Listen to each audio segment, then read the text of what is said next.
And I unmuted myself. What's up, bro? Hello and welcome to the Crow's Nest. I'm stealing Riley's intro for this.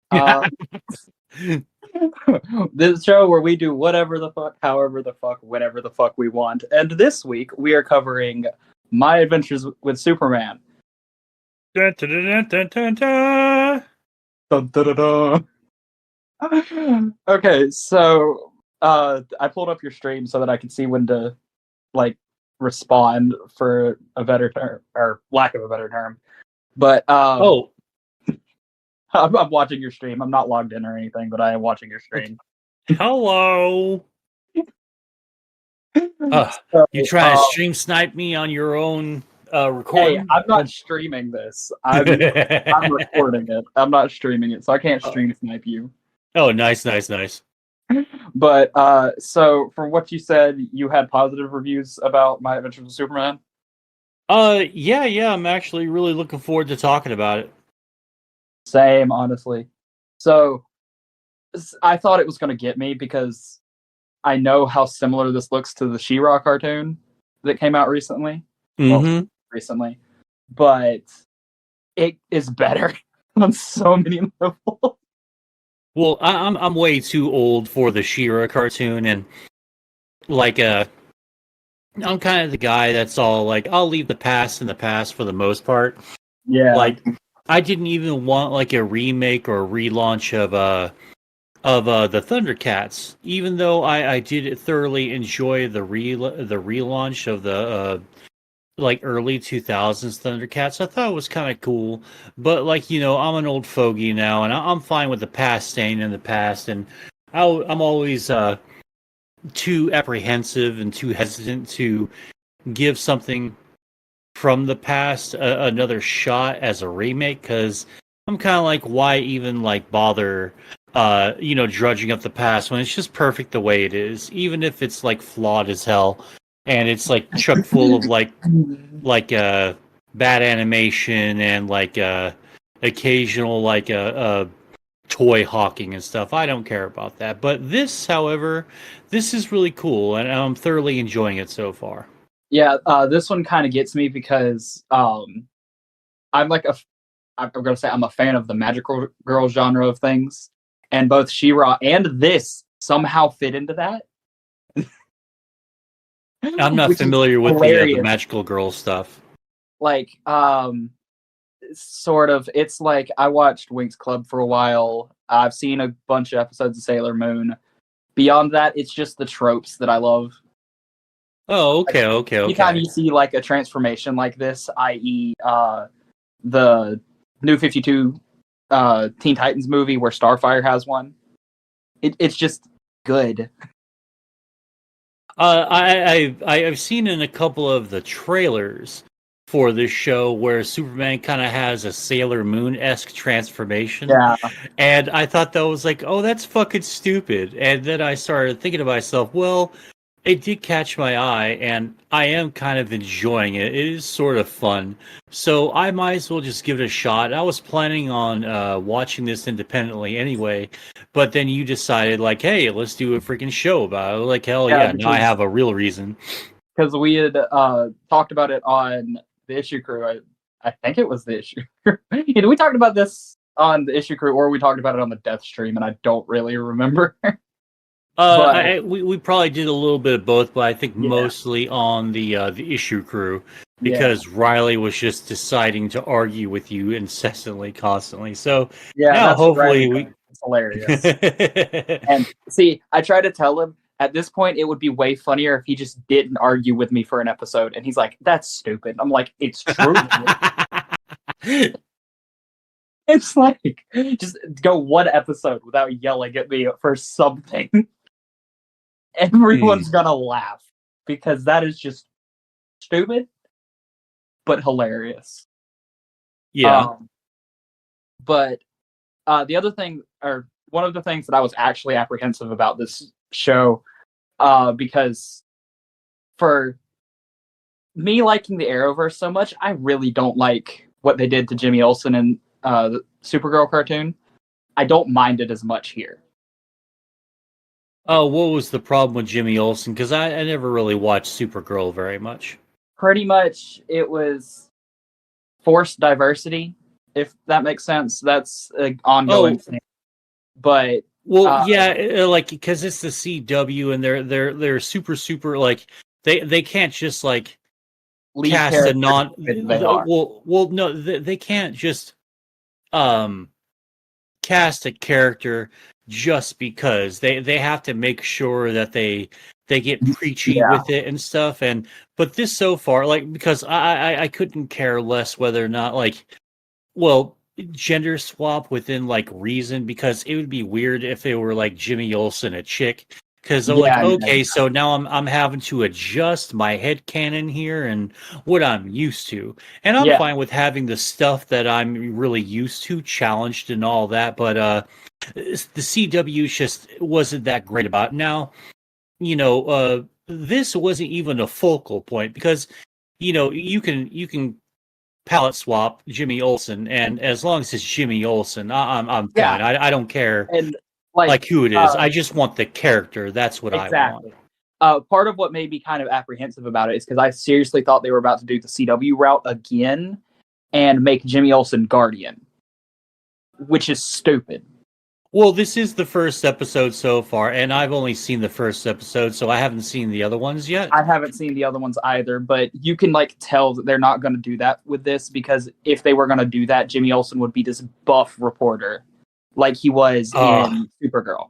He's still Jimmy Olsen. He's just palette swapped, yeah, and it like works. we need scrawny Jimmy Olsen. Now, I'm going to tell you what I really like about him immediately.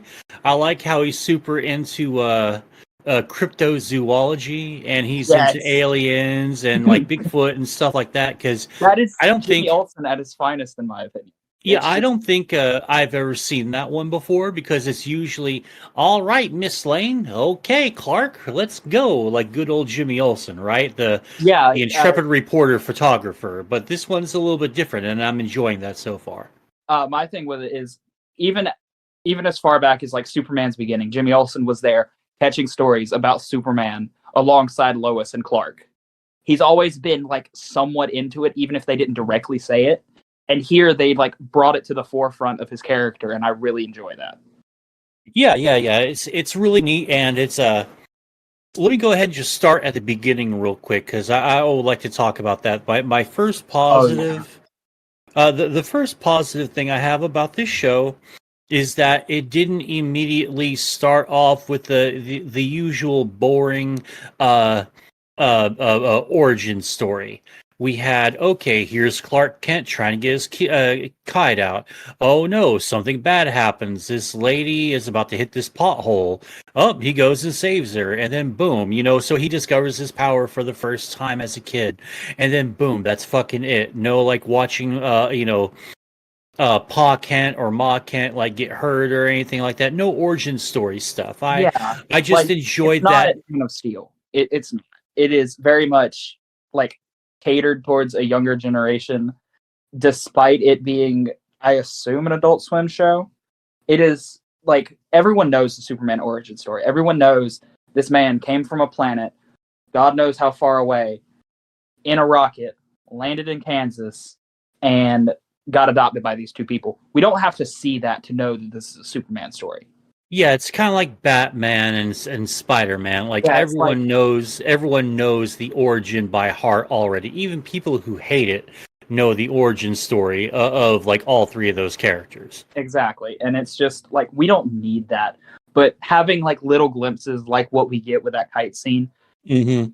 excuse me, was amazing in my opinion. It just like he doesn't know about his powers. He's just trying to get a kite.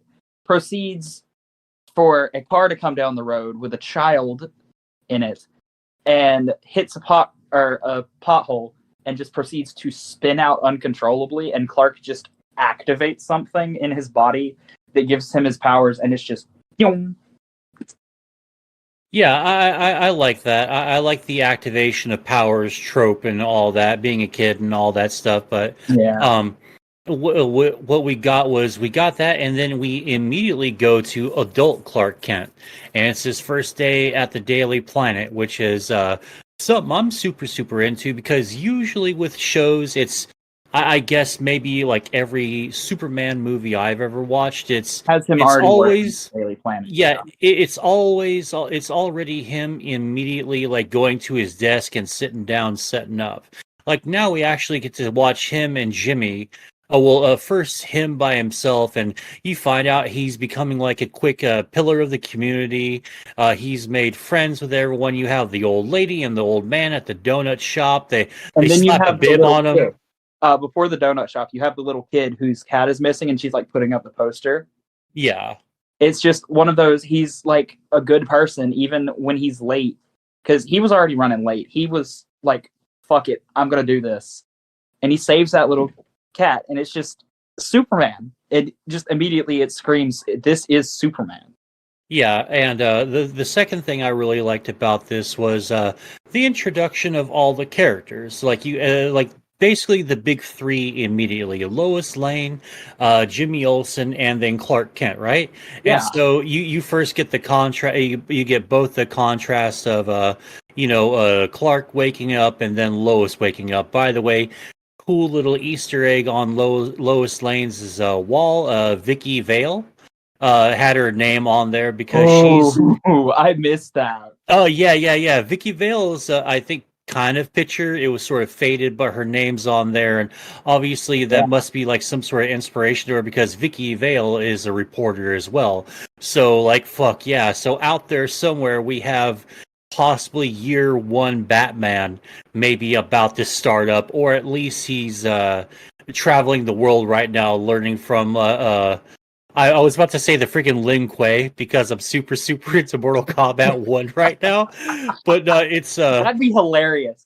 oh Uh, yeah, he's about to learn from the Lin Kuei from there was a fan Sub-Zero. comic that did that, and it was fucking hilarious. Dude was using like rope darts and shit, and it was fucking funny.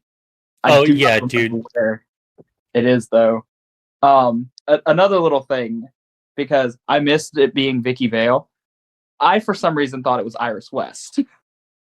Oh, I didn't see any Iris West I stuff, but didn't no, see that Iris was I, specifically, but I had missed like the writing and was like, you know what? Maybe that's what they're doing with Iris. Because I'm a Flash person, just in general. I oh yeah, of course. And anytime I see like another reporter or something around like Lois or like any group of reporters, my thought goes to, okay, so Iris is there because that's Iris's main thing. Nah, it's Central City and this is Metropolis. Yeah, it has me like somewhat thinking that there might be a Flash spinoff to this at some point, but I really hope they do that. Well, we're also like really jumping the gun because we barely got like Yeah, what 3, maybe 4 episodes, so we don't even know like I what's have even no going to happen yet. idea. So We that don't would know be what's gonna happen. that would be fun. I'm sure eventually there will be like some sort of like crossover, like you pardon me, like suddenly Wally West just shows up out of the blue for like no reason, but it's like, is it Wally West Flash or just like Wally West like barely like starting off and hasn't picked the Flash as a name yet? Because I'm a sucker for stuff like that. It's like, Yeah. it's like fucking Bruce Wayne is like I am Wayne Man. I mean Bat Bruce. I mean fuck.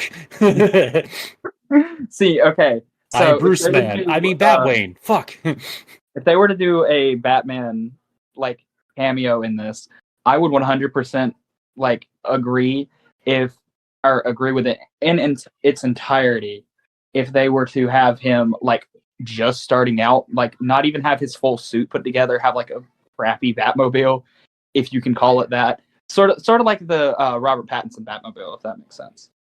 It's like something he has been building himself, but not fully decked out in all of the Batman tropes that we have yet. Like have him like starting off, sort of how Superman is currently.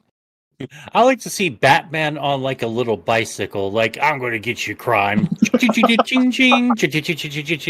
he's just biking around and shit. It's like it's the Bat bike. It's only Well, got like the he three is speeds, but like the richest person in DC Comics. I doubt he would start on a bat like bicycle. I think he would start in like a convertible or something. maybe a That'd slug be bug even or funnier. something. Like him just driving around a convertible like Barbie. Oh God, now I have Batman on a freaking bike, like stuck in my head, and I really, really want to see it, which is like intense music, just like playing. Is like ching ching. He's just like chasing out a bad guy on foot, well, but he's biking, but the crook is running. He's like, "Come on, Yeah. you criminal scum!" Ching Hey, ching, hey, little fucking bell ringing. something like that happened in the Teen Titans Go movie. Oh God, I still haven't watched that yet. I fucking love the shit out of Teen Titans Go. I always get shit on for liking Teen Titans Go because the fashionable thing is to hate Teen Titans Go. But like I've loved it since the very first episode. Like a lot like the reason why I love the very first episode and on of the Teen Titans OG series. What? Oh, I'm sorry. sorry. I'm sorry. My sister walked in.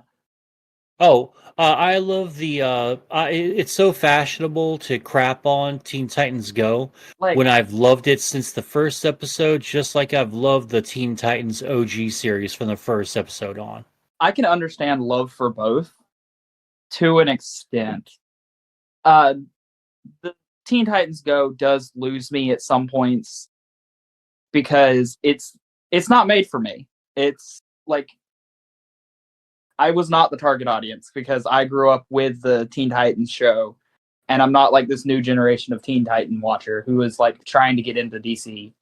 I was like well established by the time that it came out, Well, and it just kind of was off-putting at first. I've gotten into it recently. Haven't yeah, watched everything, and there's still some spots that it loses me, but it's a good show. yeah, it's secretly it's officially it's marketed to kids.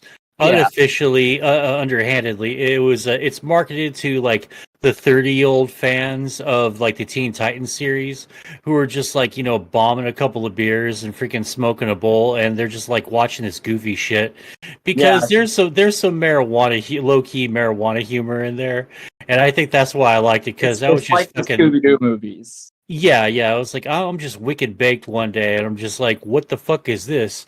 And I'm just like watching this. It's like, oh, this is Teen Titans Go. Like, I really like it. It's got all the OG voice actors for all the characters and stuff. Yeah, So, like, I'm and super, super into it. I would give just about anything for the voice actor of Beast Boy to do Hmm. like literally anything as Shaggy from Scooby Doo. That would just be absolutely hilarious. Oh, why do you think he would be good? Why do you think he'd play a good Shaggy? I think he would voice a good Shaggy. I'm not too sure about his acting chops, like actual acting, but I think he would voice a really good Shaggy. It's just something like even as far back as the original, I was like, this guy sounds like he would make a really good Shaggy because I knew about voice actors as a small child, apparently. Oh yeah, ever since I figured out who Phil Hartman was, and he's played like a million things. If y'all aren't familiar with who Phil Hartman is, go Google him. He's in Mad TV. He's done more voices than than you actually have figured out. Plus he's also the voice of Samurai Jack, which is like That's the where I goat recognize the samurai. name. It's Samurai Jack. Oh yeah, like him and Oh, or that would Orlando be. Jones do some really killer VA work. Speaking of the voice actors, real quick, um, the voice acting cast for My Adventures with Superman is phenomenal, despite me not liking Jack Quaid. It really sucks because I'm sure I know these guys' voices, but for the life of me, I haven't been able to figure out what they've done. But what's wrong with Jack Quaid? Jack Quaid is the main character on The Boys. Oh, Yeah, uh, oh no I shit, can, that's I him, can, huh? I can respect The Boys. I can. Doesn't mean I necessarily like it. Oh, I really really like this. Well, I like this guy, and I like the boys a whole lot. Yeah, And I. apparently, he's also in the Hunger Games. He's got some He's got some voice roles in Star Trek Lower Decks, but we won't talk about that. But yeah, so far, like the stuff that I've seen him in, he was like he made a bit character. He was a bit character in the Hunger Games, so I really enjoy his stuff because I really like the boys as well. Hold on, I'm trying to see what else he's made because now I'm curious to see if I Oh, do secretly like this man and just didn't know I did. Oh, I'm on the IMDb right now of it. It's pretty good. I didn't know that he was doing the voice for Superman. All right, well, so far I'm digging his Superman. Yeah, I'm digging his Superman. It's just like the boys doesn't strike me as like a thing. I respect it. I respect the actors for the most part. Just not the biggest fan. And like he pleasantly surprised me. It pleasantly surprised me to find this out because I did not go into the Superman show with like any expectations because it's a Superman show. It's one of those things that yeah, it's a Superman show. We all know what's going to play out, and then it was like played really well. So props to Jack Quaid. What else? What are the other two? Well, I was looking at his other extensive stuff. He's in The Boys, he's in Star Trek Lower Decks, which is a shit show, but whatever, who cares? I'm not here to bitch. Found their He's going name. to be in Oppenheimer. Gonna be Oppenheimer. He played well. He's going to be. It hasn't released yet. He plays a Peter Parker Spider Man When? in pardon me, in Across the Spider Verse. So he plays one of the Peter Parkers. He's in the new. I bet you he plays like one of the unknown Peter Parkers. Well, yeah, That because or there's like a million Peter Parkers, and so it's like kind of vague because he says he plays Peter Parker. He's in last year's Scream, and he's got a couple of he's Alberto Falcone in the Long Halloween, Batman: The Long Halloween, and that, and I guess part one and part two. I didn't know that. That's cool. And he's in Solar Opposites, which I absolutely love that show. So that's good for me. and I know nothing about what Alice Lee has been in. Oh wait, no, she's in Switched at Birth, which I've heard of, haven't watched it. That's the VA for Lois is Alice Lee. Oh yeah. I'm checking her stuff out right now. It's a lot of stuff that I've never actually seen. Like I've never seen Take Two or Brittany Runs a Marathon or Hipster Sweatshop. But that's fine. Everything doesn't have to be for everyone. I don't Yeah, have she's. to. I don't I'm have gonna to know every little like actor stuff because I really don't. I'm gonna be nice and say she's up and coming because I don't know any of this stuff aside from one that I've heard about. And then for our last of the main actors, we have is that Ishmael Saeed? I sorry if I said his name wrong. Please correct me on the internet. Oh yeah, you're really going to say that out loud and expect everyone to do that. I would Oh yeah, not. I'm expecting literally from either your stream chat or my comments to come back and tell me how I said it wrong. Oh, Tell me the everyone. right way to say it. Oh, they won't really correct you. They'll just make fun of you. That's the joke. I'm perfectly fine with that. Does this man not have an IMDb? Oh yeah. I'm looking at it right now. Let me go ahead and give you the link. Hold on, I think I got it. Okay. They did it wrong. Oh, I know that show. That was a weird show that I did not watch for very long. It's Oh, like which show are you talking about? his opening like trailer for his IMDb is a show that I watched like one episode of that was on Disney, I think. Um, something I can't even find it because the thing played. Wait, is this his or is that just an ad? That might just be an ad. I'm dumb. I don't go on IMDb enough. Yeah, I don't think this is his show. Ah, well, it's all good. He's on found a show that my sister watches. Oh God, what show? That girl Lele, it's not good. It is like he was on Best Friends Whenever. Oh, he's in a bunch of stuff that I know. He was on a Rooster Teeth thing. Yeah, he's not on that much either. Yeah, it kind of sucks. Rooster Teeth is really hit or miss with everything that isn't Red versus Blue or Ruby. Which I hate to be like, I hate to rag on them so much, but they fucked up so much as a company and as Well, like there's one thing that I can give them props for, despite them being wrong sometimes. It's always fun to watch. It's not good by any means, but Death Battle, back when it was owned by Rooster Teeth, was amazing. yeah, when it was Screw Attack, I still really like that show a whole lot, and I thought they were still part of Rooster Teeth, or no, they let him go, didn't they? Yeah, they let him go, I think. And they let Funhouse go also, and I Yeah. really liked all those guys too. I thought they were great. Yeah, with the exception of Ruby, and after Ruby stops, and after they stop, because I think the final season of the entire series for Red versus Blue is finally coming out. I mean, they've got 2 shows. After that, what's the point?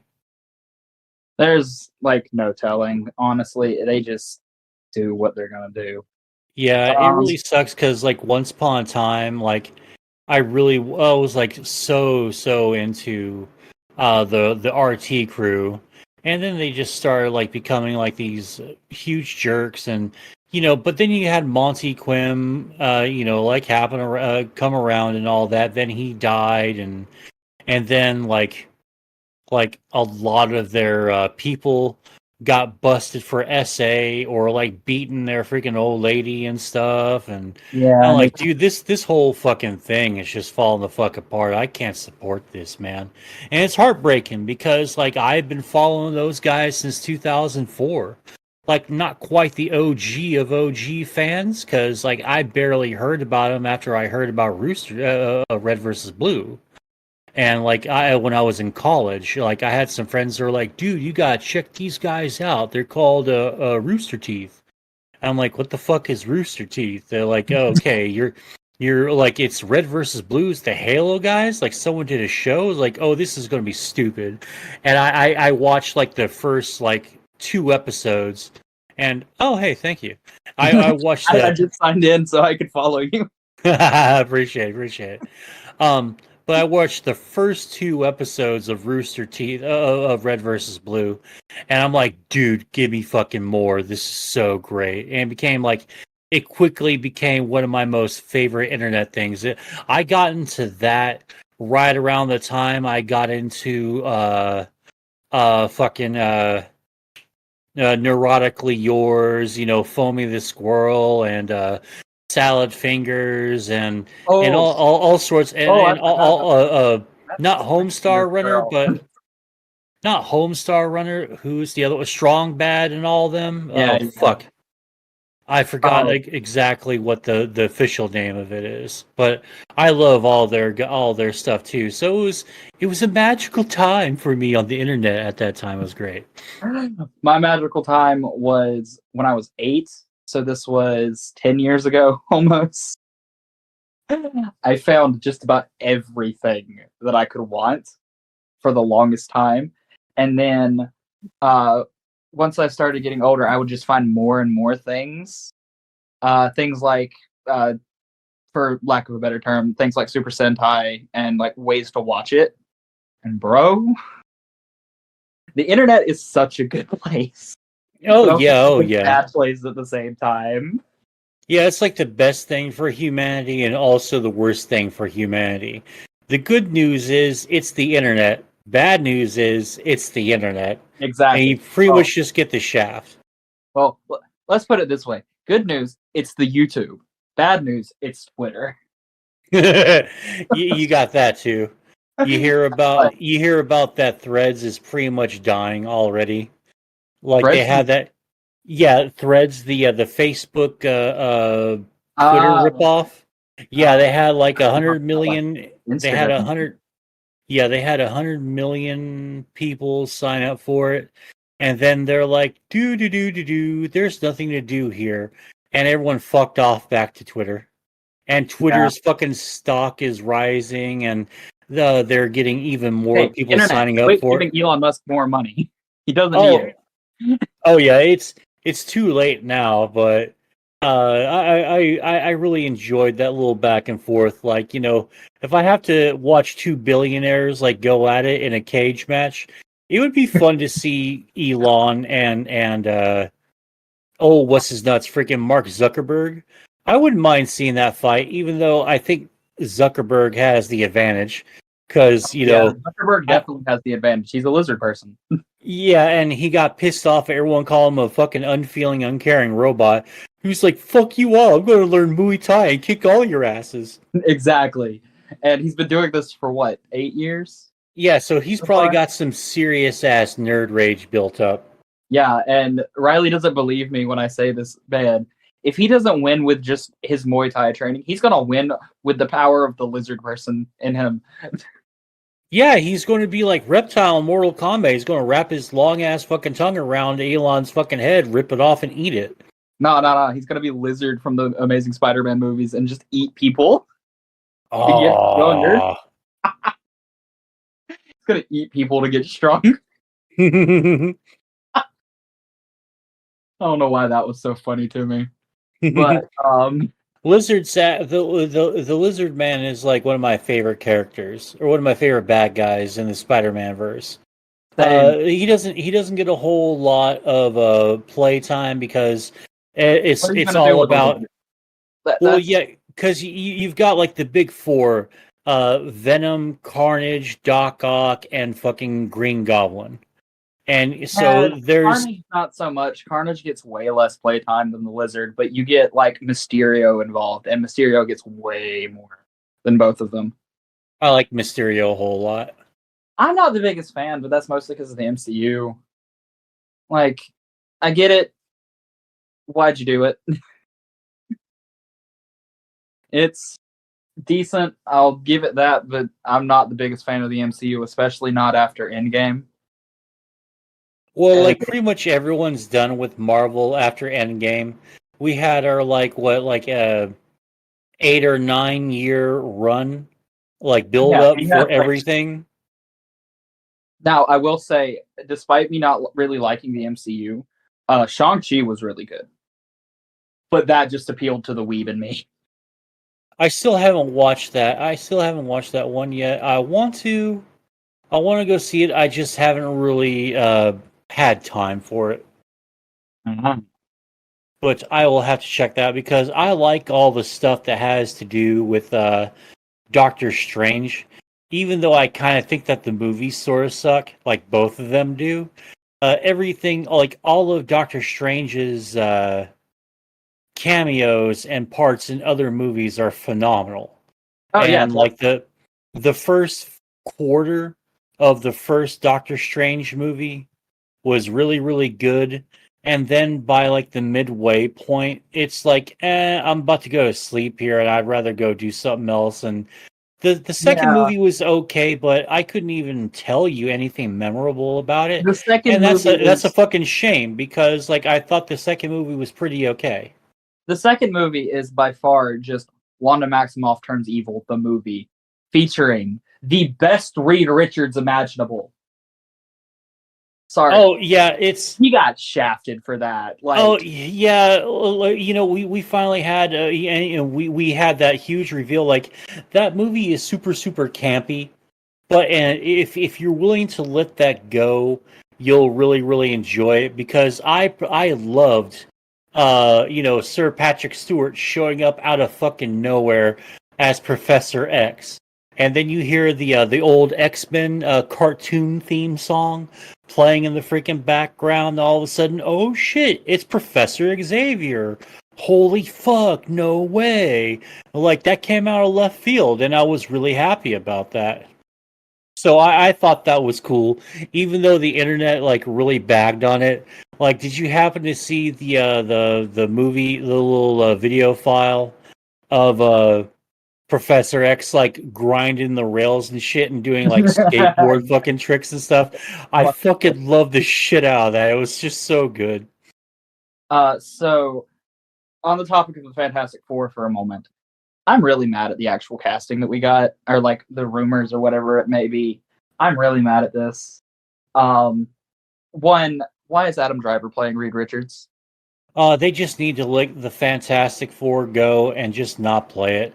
I don't think that Hollywood has it in them to do a proper Fantastic Four. I think giving them two shots at doing a Fantastic Four, or really three Fantastic Four, well, really four, if you count the ones in the count the one in the 70s or Yeah. 80s. Yeah, I mean, we've given Hollywood chance after chance after chance to nail the Fantastic Four down. In my opinion, I don't think it was that hard to really do. It's Just don't not. fuck up. Or all you have to do is not fuck up Ben Grimm and Mr. Fantastic. The other two you can have creative liberties with because, well, all right. Well, So you the can't Human really fuck Torch up is Susan cool. Storm. Like, What? you can't really fuck up Susan Storm, but that's just because she has like so little actual character. Well, I'm yeah, sorry. she's there to be a babe, Exactly. basically. Exactly, and that's all you really need. It doesn't matter who you put there, but you can't fuck up Reed Richards, which I don't think that they did in Multiverse of Madness, despite not really liking it. Mostly because we didn't get his origin story, but he acted like a grown, like good guy, Reed Richards. He With could be. Jim from The Office keeps getting shafted, like severely. Give this man more screen time so he can do something actual good. Like, don't give Adam Driver his slot. We don't want Adam Driver. We want Jim from The Office to play Mr. Fantastic. Well, unfortunately, they gave him about 10 seconds of screen time and killed him straight the fuck off.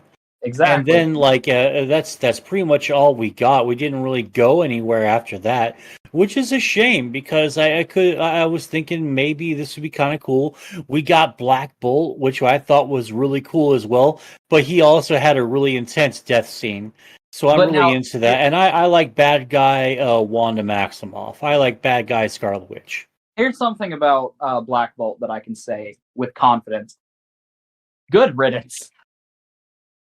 I'm Really? You glad they don't like killed him him? off because they'd already done the Inhumans TV show, and that's where he was pulled from, and he was not good. The Inhumans TV show was not good at all.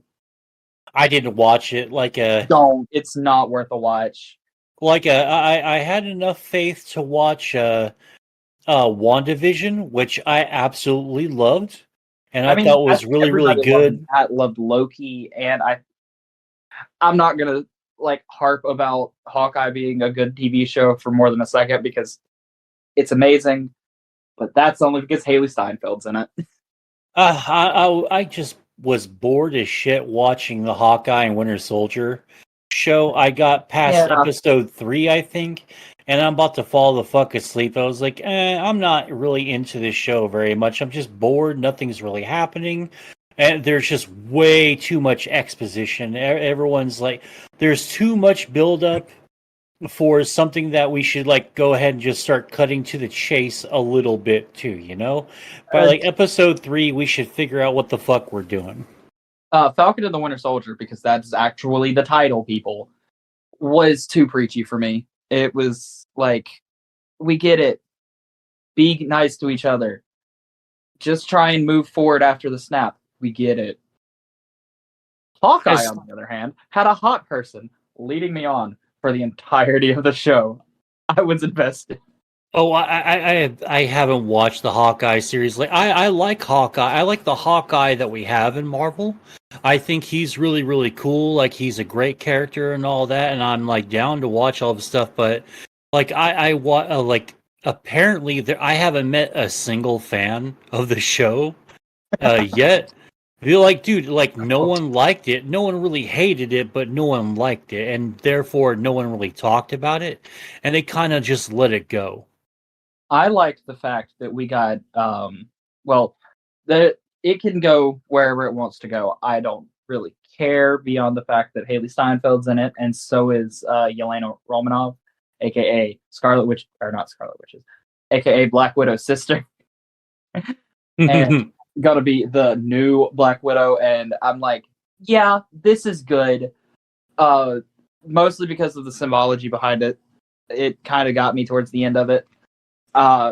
Basically, Hawkeye lost his partner, so he has moved on to the title of Ronin for the most part, despite getting his family back. And after moving on, he proceeded to introduce the world to a new Hawkeye as well as a new Black Widow, because that's the inseparable duo. That's like the team that can't be broken. He's lost his Black Widow, so he has helped to form a new one, sort of. Cool. I mean, like, I'm trying to be enthusiastic about it, but I don't care. It fucking Yeah. sucks because I want to, but like, I don't know. Like, Marvel shows are really, really hit or miss, and like, there's Yeah. unfortunately a lot more misses than there are hits. And Especially, I wish we got like more hits. Like, I wish we had more WandaVisions, and a lot less like Falcon and the Winter Soldier. yeah, I get that. If you want another really good one, this one has a chaotic fan base. Do not look on the internet for the fans, but the Loki TV show. I liked Loki, but it took a long time to get into. And like the first episode's really good, second episode's okay, and then we kind of have like a bit of a lull until we finally like get Loki to meet more Lokis. Now, my favorite scene out of the entire show so far is the scene where Lady Loki and regular Loki are in the train, and he's just like singing to everyone, having a good time and all that. I really like who's it? Tom Hiddleston that plays him. Yeah, it's Tom Hiddleston. Yeah, I think he's like probably like Marvel's like one of Marvel's best actors. Yeah, And I like watching him like do stuff like that because I like the character Loki. And so like I'm like I was all about like having Loki as like its own standalone show. Unfortunately, as of yesterday, the actors and the writers are officially all on strike. So any hopes of getting Loki season 2 out sooner rather than later are fucking dashed. Yeah, because everybody is like getting kind of shafted. If I read it right. Well, And like the big thing is they're on the strike. They're striking for even more money. The actors are, but like the one thing that they're not really talking about too terribly much in the media and everything is there's this thing where the studios are trying to they're trying to get their likenesses now, and so they yeah, could just like AI generate everything. So if the actor just shows up sick to work or something, they'll just like pop in an AI or just say, hey, sign on for X amount of movies. Oh, well, you're not really going to act. We're just going to feed all your lines and dialogue and words, everything that you've ever said into this fucking AI bot. And we're just going to use your likeness, but not really use you. But they could sneak something into where, well, we only really needed you to do 2 movies, but we're going to have you do 8, but we're not going to pay you for the rest of the movies because we only signed you on for 2, but we really need your characters, so up yours. yeah, So and I think that should be a thing.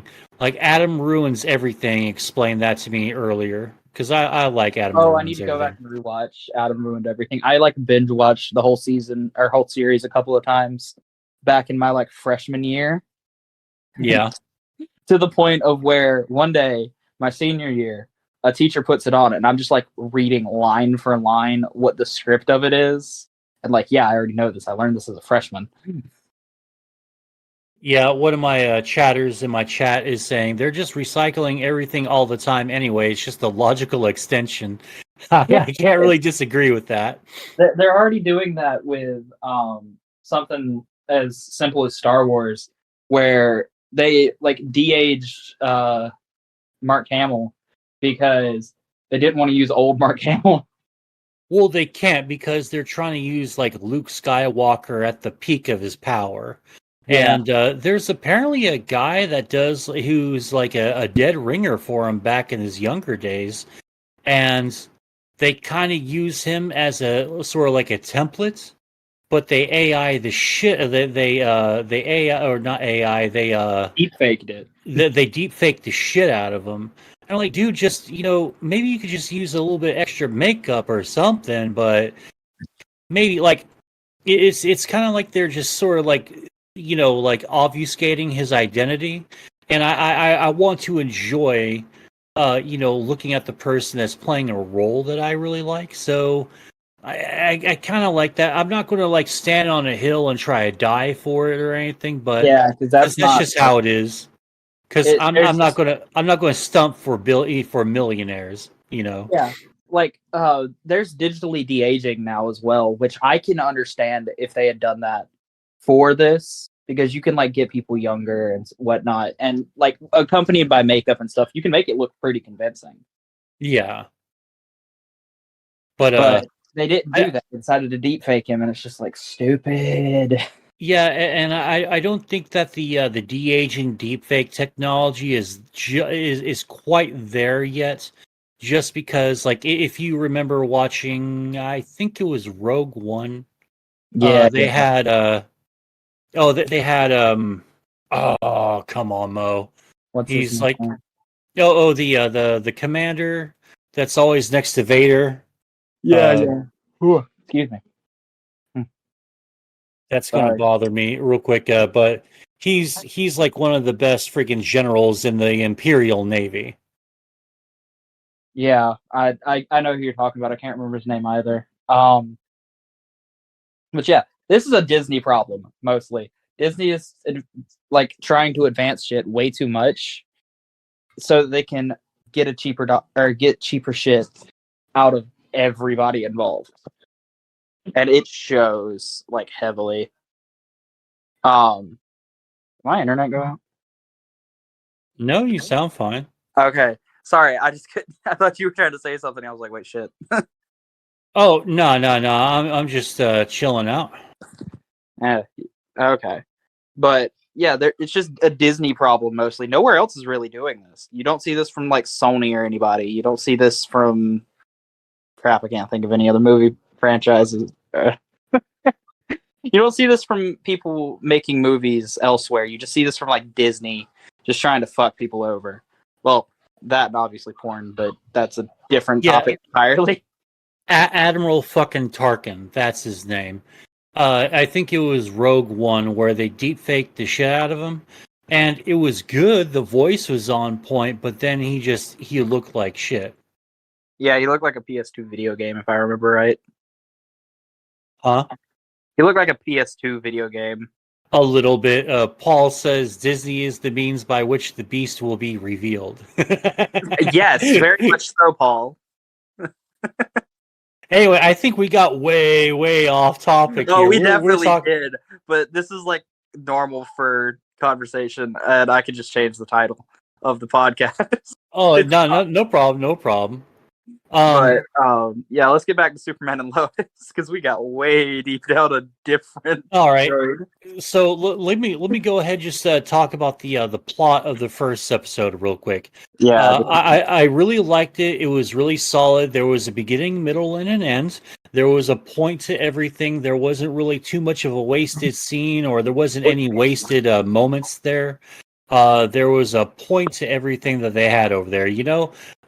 Lois tricks Clark and Jimmy to come with her to go break open the news story, right?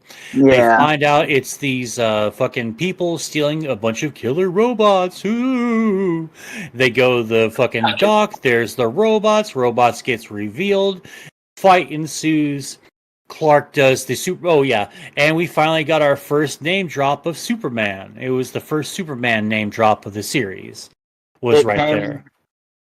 if I remember right, it came from Jimmy, right? No, Lois. Yeah, Lois said it. Yeah. Yeah, They were and talking to each other. That's why I confused that.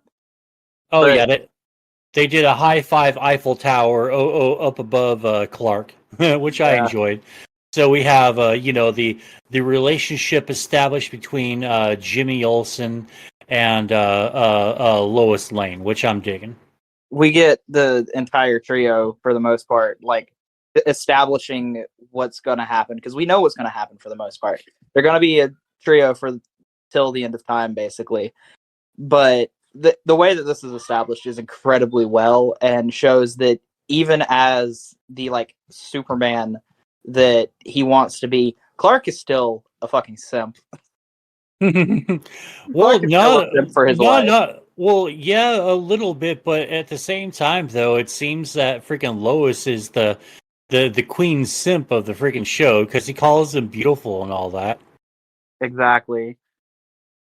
And another little bit from the show that I like, especially about Lois in particular, when she is like trying to get the information from the news kids.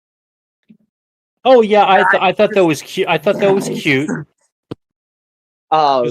It shows that she's already like has connections with people that most would assume have little to no knowledge, and shows that her sources, even if they're not like perfect sources, they're still like reasonably like adequate when it comes to giving the news and helping out with what they're doing. Oh yeah, and I enjoy stuff like that, and the little banter back and forth between those kids and her was really good, amazing. And this is more speculation, but I hope that we eventually get like a slight time skip to after Clark and Lois get married, and we get like little clips of Lois and John. Is that his name? I don't know his name. Fuck. I don't know. There's like a million Johns. You're going to have to be more specific. Their kid. Oh, I don't quite remember. Hold on. It's the current Superboy. No, I do not want Connor. Though I would love to see Connor in this somehow. Fuck. Is it John Kent? Yeah, it's John Kent. Yeah, that's what it was. With this Super Sons arc that we had recently, I would love to see John Kent just as a character in a TV show. We haven't seen him yet. We've seen Connor in like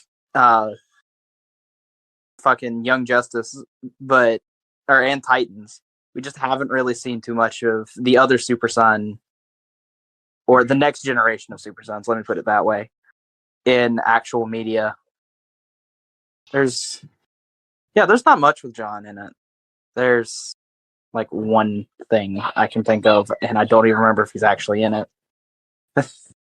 Yeah, unfortunately, I don't know too much about like Superman's family. Like after a while, because like I just stopped reading Superman for like the longest time, and I'm like way behind on everything. Oh, I'm way behind too. This happened a couple of years ago now. I just remember reading like one of the Super Sons comics and being like really intrigued by it, because we had Damian, and then we had this kid who was like younger than Damian fighting alongside the entirety of the Teen Titans, led by Starfire at this point. And it was just so good. And it just gave like a new insight into the like Teen Titans, in my opinion. Like what happens when they're all grown up. Oh, we get new Teen Titans. It's just amazing, because we've had effectively 2 generations, both on the Titans. We've had Dick and Connor and Wally, and then we also have, we have Damian and John, and I think Impulse. Hi, Riley. Speak. I was gonna mute and listen. I didn't know you were gonna address me. No, you're gonna join midway into this fucker and act like we can't see you. We're talking about Superman and or My Adventures with Superman. Oh, do you mean that show I haven't seen yet? I'm glad you told me to unmute and talk. We went on a really long side tangent for like 20-something minutes, so you're not much. I saw that and I almost yelled at you in your DMs, because I do want to watch this show and I plan to very soon. And had I know you were talking about it tonight, I would have watched it and come on. he literally made plan. If you want to leave for a little bit and come back, there's like it's like 22 minutes for the first episode. That's all we've seen. Oh, Oh, Riley, did we you not watch literally, part 2? We did not, because I Okay. wanted to cover the first episode by itself. and I was cooking dinner also. I didn't have enough time to watch both episodes. I guess, yeah, fuck it. Give me 22 minutes. Yeah, it's gonna be like a 3-hour podcast, guys.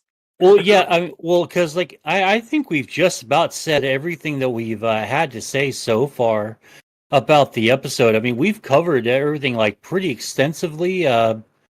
Because I don't know, like I have nothing so far but but good things to say about this show.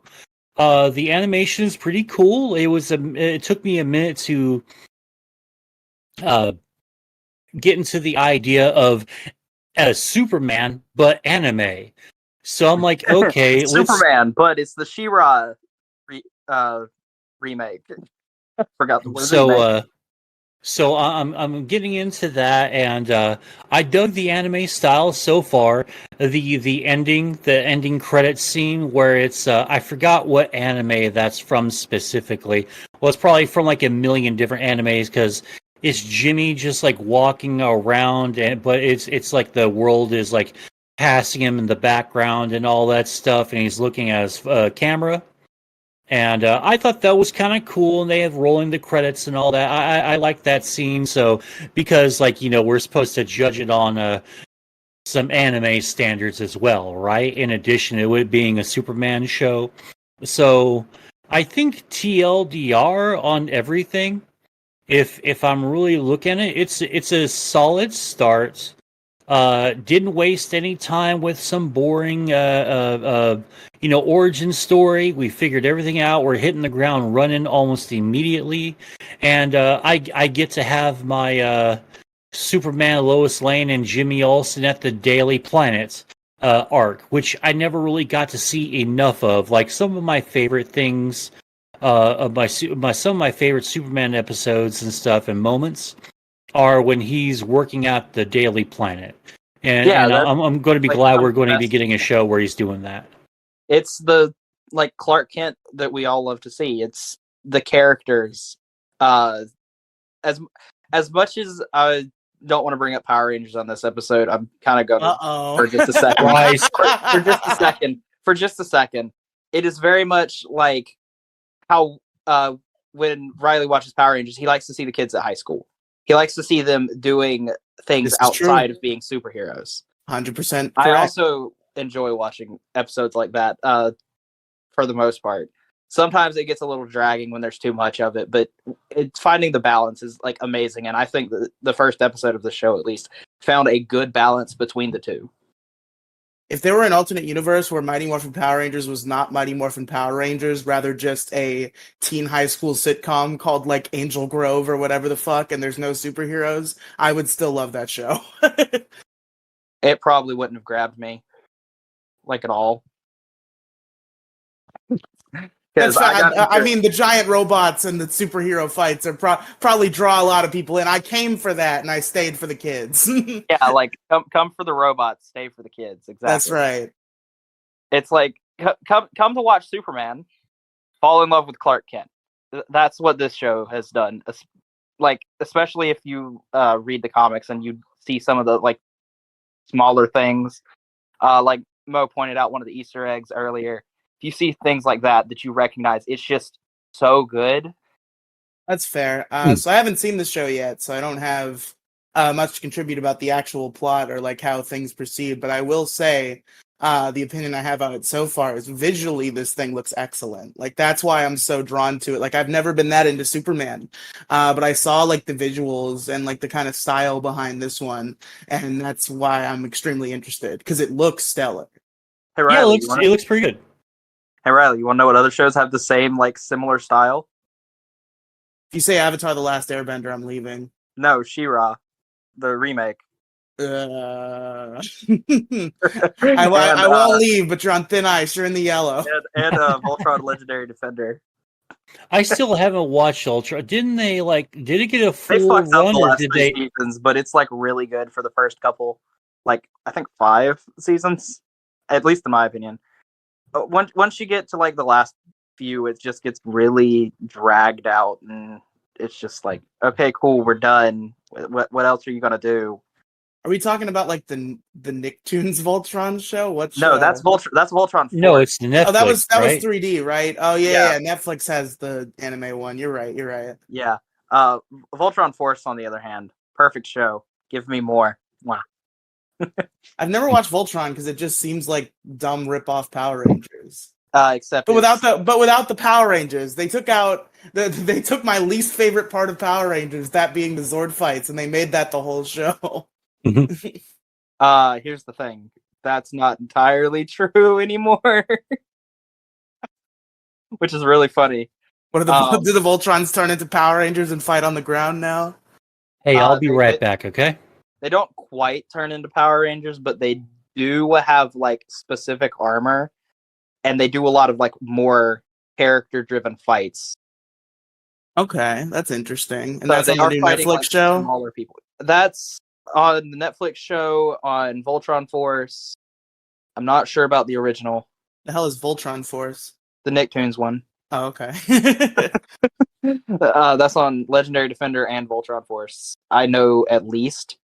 There's still like the Megazord fights and like the giant robots, but it's like a decent balance. It's not perfect, but it's a decent balance. Some episodes you won't even get Voltron.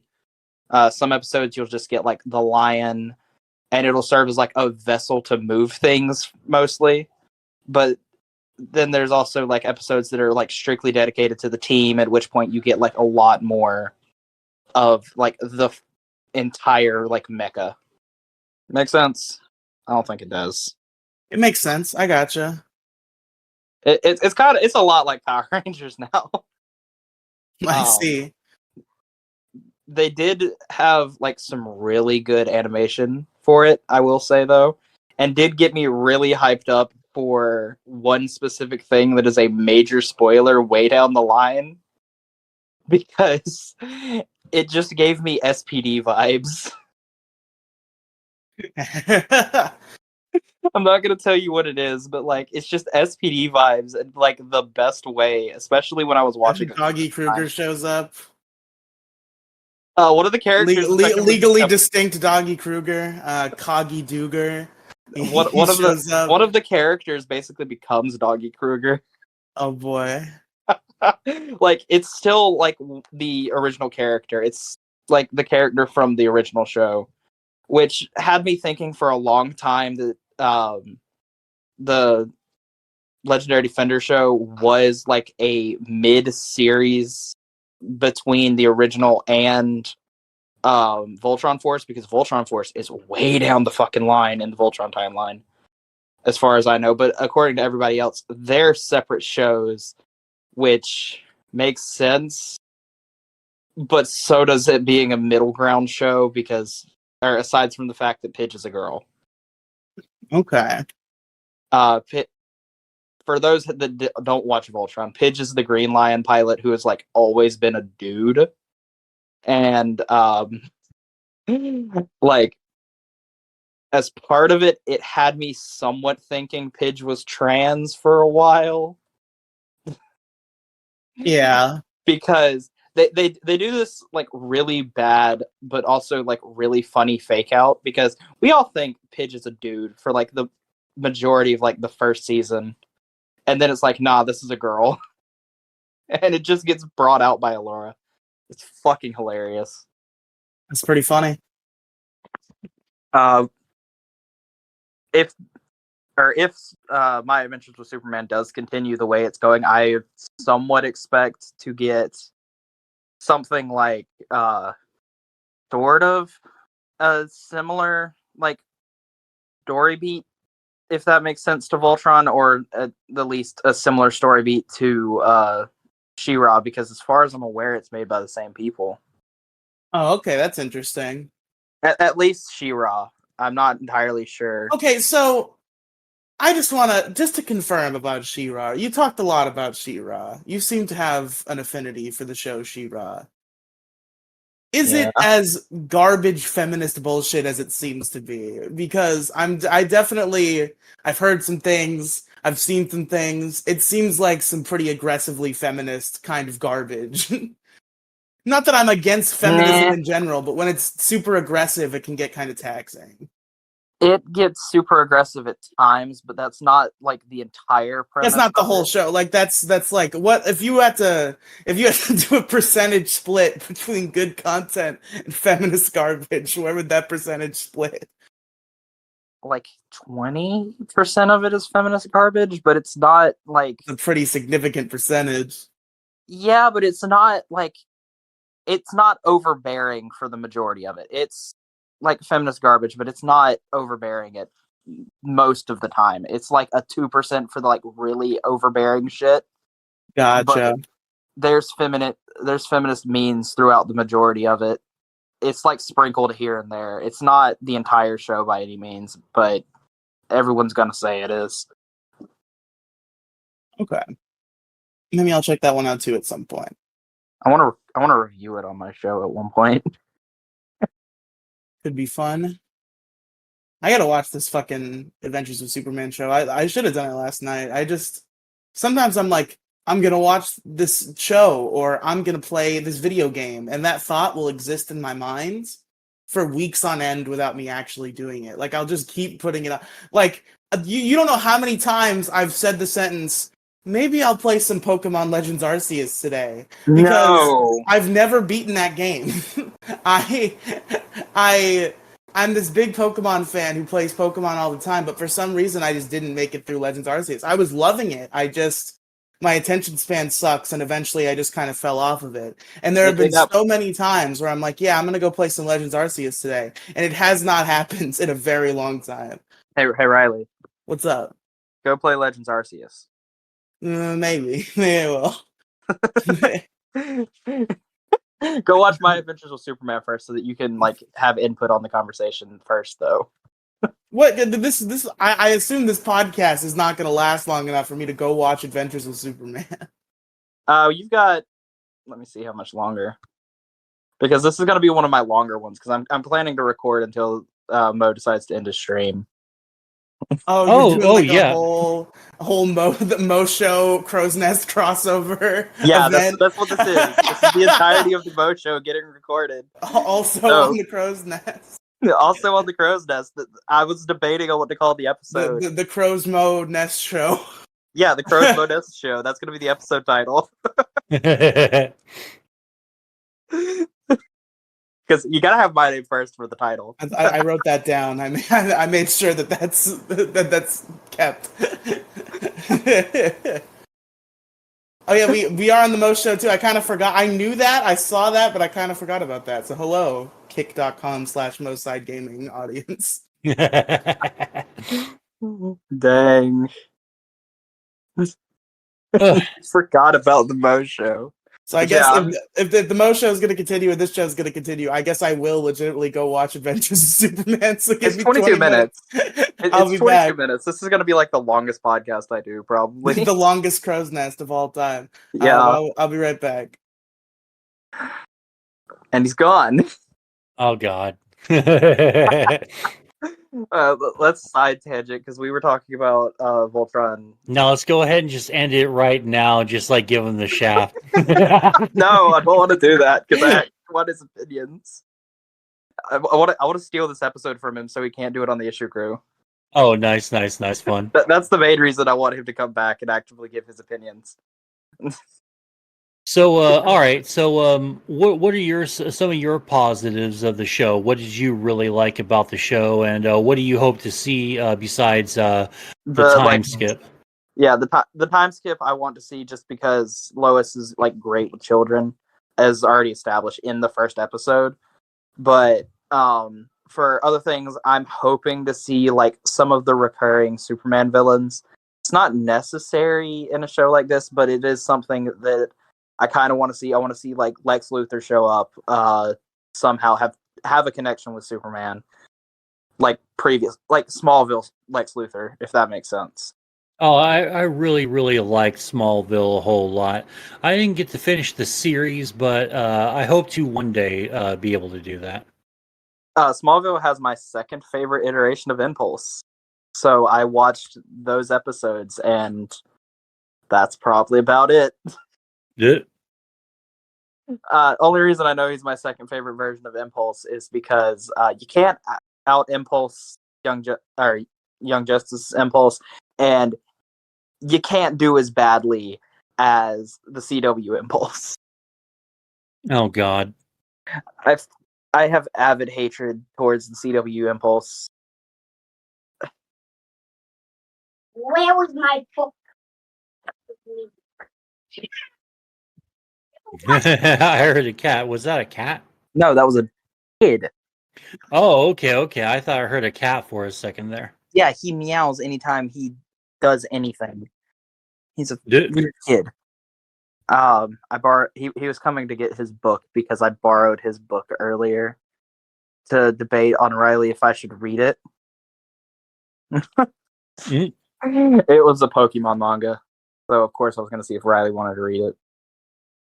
Shit. But I also somewhat hope to see like rival like love interests to Clark and Lois's like main connection. We know that's going to happen, but I want to see like small little characters that get introduced just to like throw wrenches into that and give us like a more dynamic love story between the two. We don't get that much out or in outside media anymore because everyone's all about the love triangle and that fucking trope. Mm-hmm. It doesn't have to be a strict love triangle. Just give us like wrenches in the overall plan. And as you've said, I want to see Batman, and I want to see like variation on the Justice League somewhat. Doesn't have to be the strict like Batman, Superman, Wonder Woman, Flash, Cyborg, Green Lantern / Martian Manhunter. It doesn't have to be that, but I want to see like some iteration of it with like maybe some lesser known characters thrown in there. Maybe like replace Cyborg and Green Lantern / Martian Manhunter with characters like what's his name? Hold on. Yeah, I hate it when I'm trying to think about a character's fucking name. Then all of a sudden I just can't really. It just like you can talk to me outside anywhere and I'll recall the character's name like right off the top of my head. Then suddenly, boom, I freaking forget their name. Like freaking Tarkin. Like I Yeah. always talk about like Grand Moff Tarkin. And Yeah. then suddenly, I start talking about Star Wars on here, and then I can't freaking remember it, man. It just pisses me off to no end. Yeah, that's a fucking annoyance. But give us people like this is just Green Lantern again, but give us people like Alan Scott. Give us people like I was just looking at this man. Plastic Man. Give us like the lesser established superheroes. People like Hawkman, etc. Like these characters just they're so underused in my opinion. I didn't care too much for Hawkman. I liked Hawk Girl a lot more. Oh yeah, Mainly definitely. because I thought she was super hot, and I love redhead chicks. So, that was me growing up, also. Iris West in the comics. No, I think out of the two, I think Hawk Girl is like I the was just best babe out of like the both of them.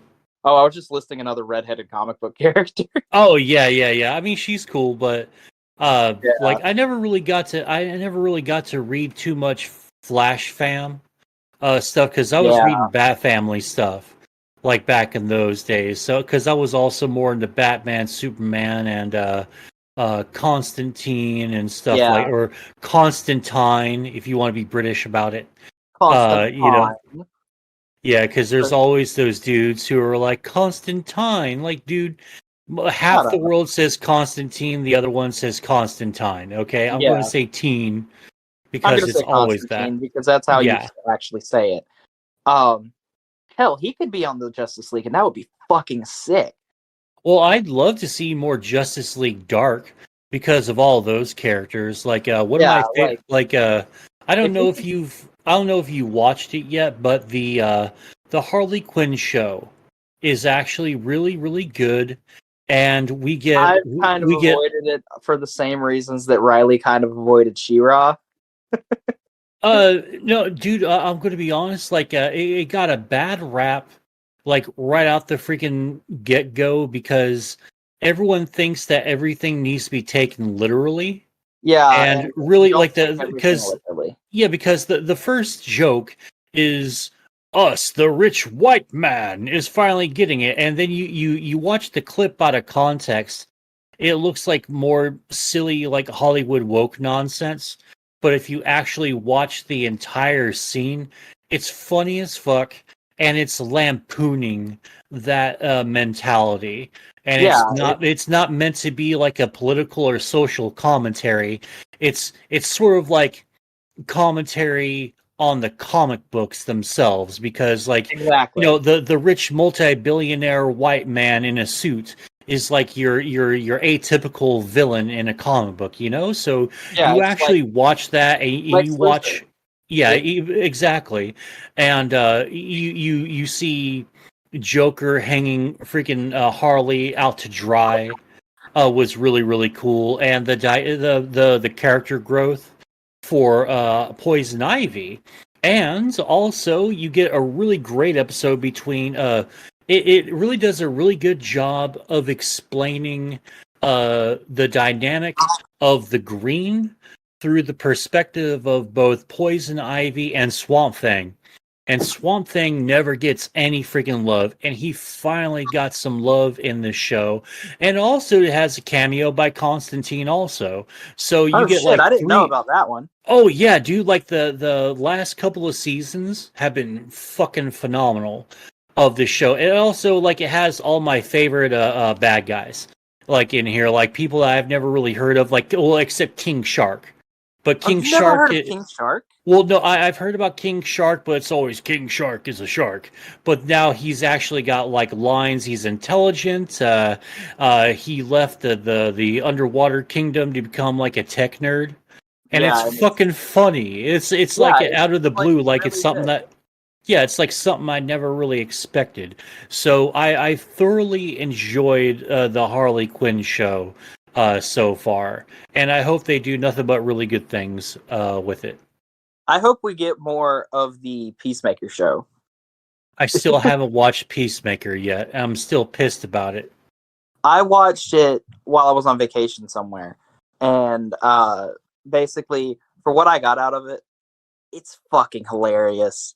Like you expect this dude to be all about like white supremacy and whatnot because that's who he's meant to fucking be. No, this man's just a genuinely like I say genuinely, he's a fucking dick, but he's like trying to do better, and he is trying and somewhat succeeding at his goal, despite his dad being Yeah, and his dad's the asshole. That's the his the dad's the actual stereotypical white racist. supremacist guy that Yeah, you're supposed to root against. But if you actually like, I've also been like real weird and watching anything really with John Cena, because in the back of my mind, I know this is kind of toxic, but whatever. Um, like it's there's a part of me that's like, John Cena is not a legit actor, but fucking no, Rock's a legit actor. Fucking Dave Bautista is a fucking legit actor. Shit, fucking Hulk Hogan's a legit actor. So I need to get over that so I can actually enjoy Peacemaker, because everything that I've seen of it so far I've loved. John Cena kind of like fucked himself in the acting scene, and in the best way possible, I might add.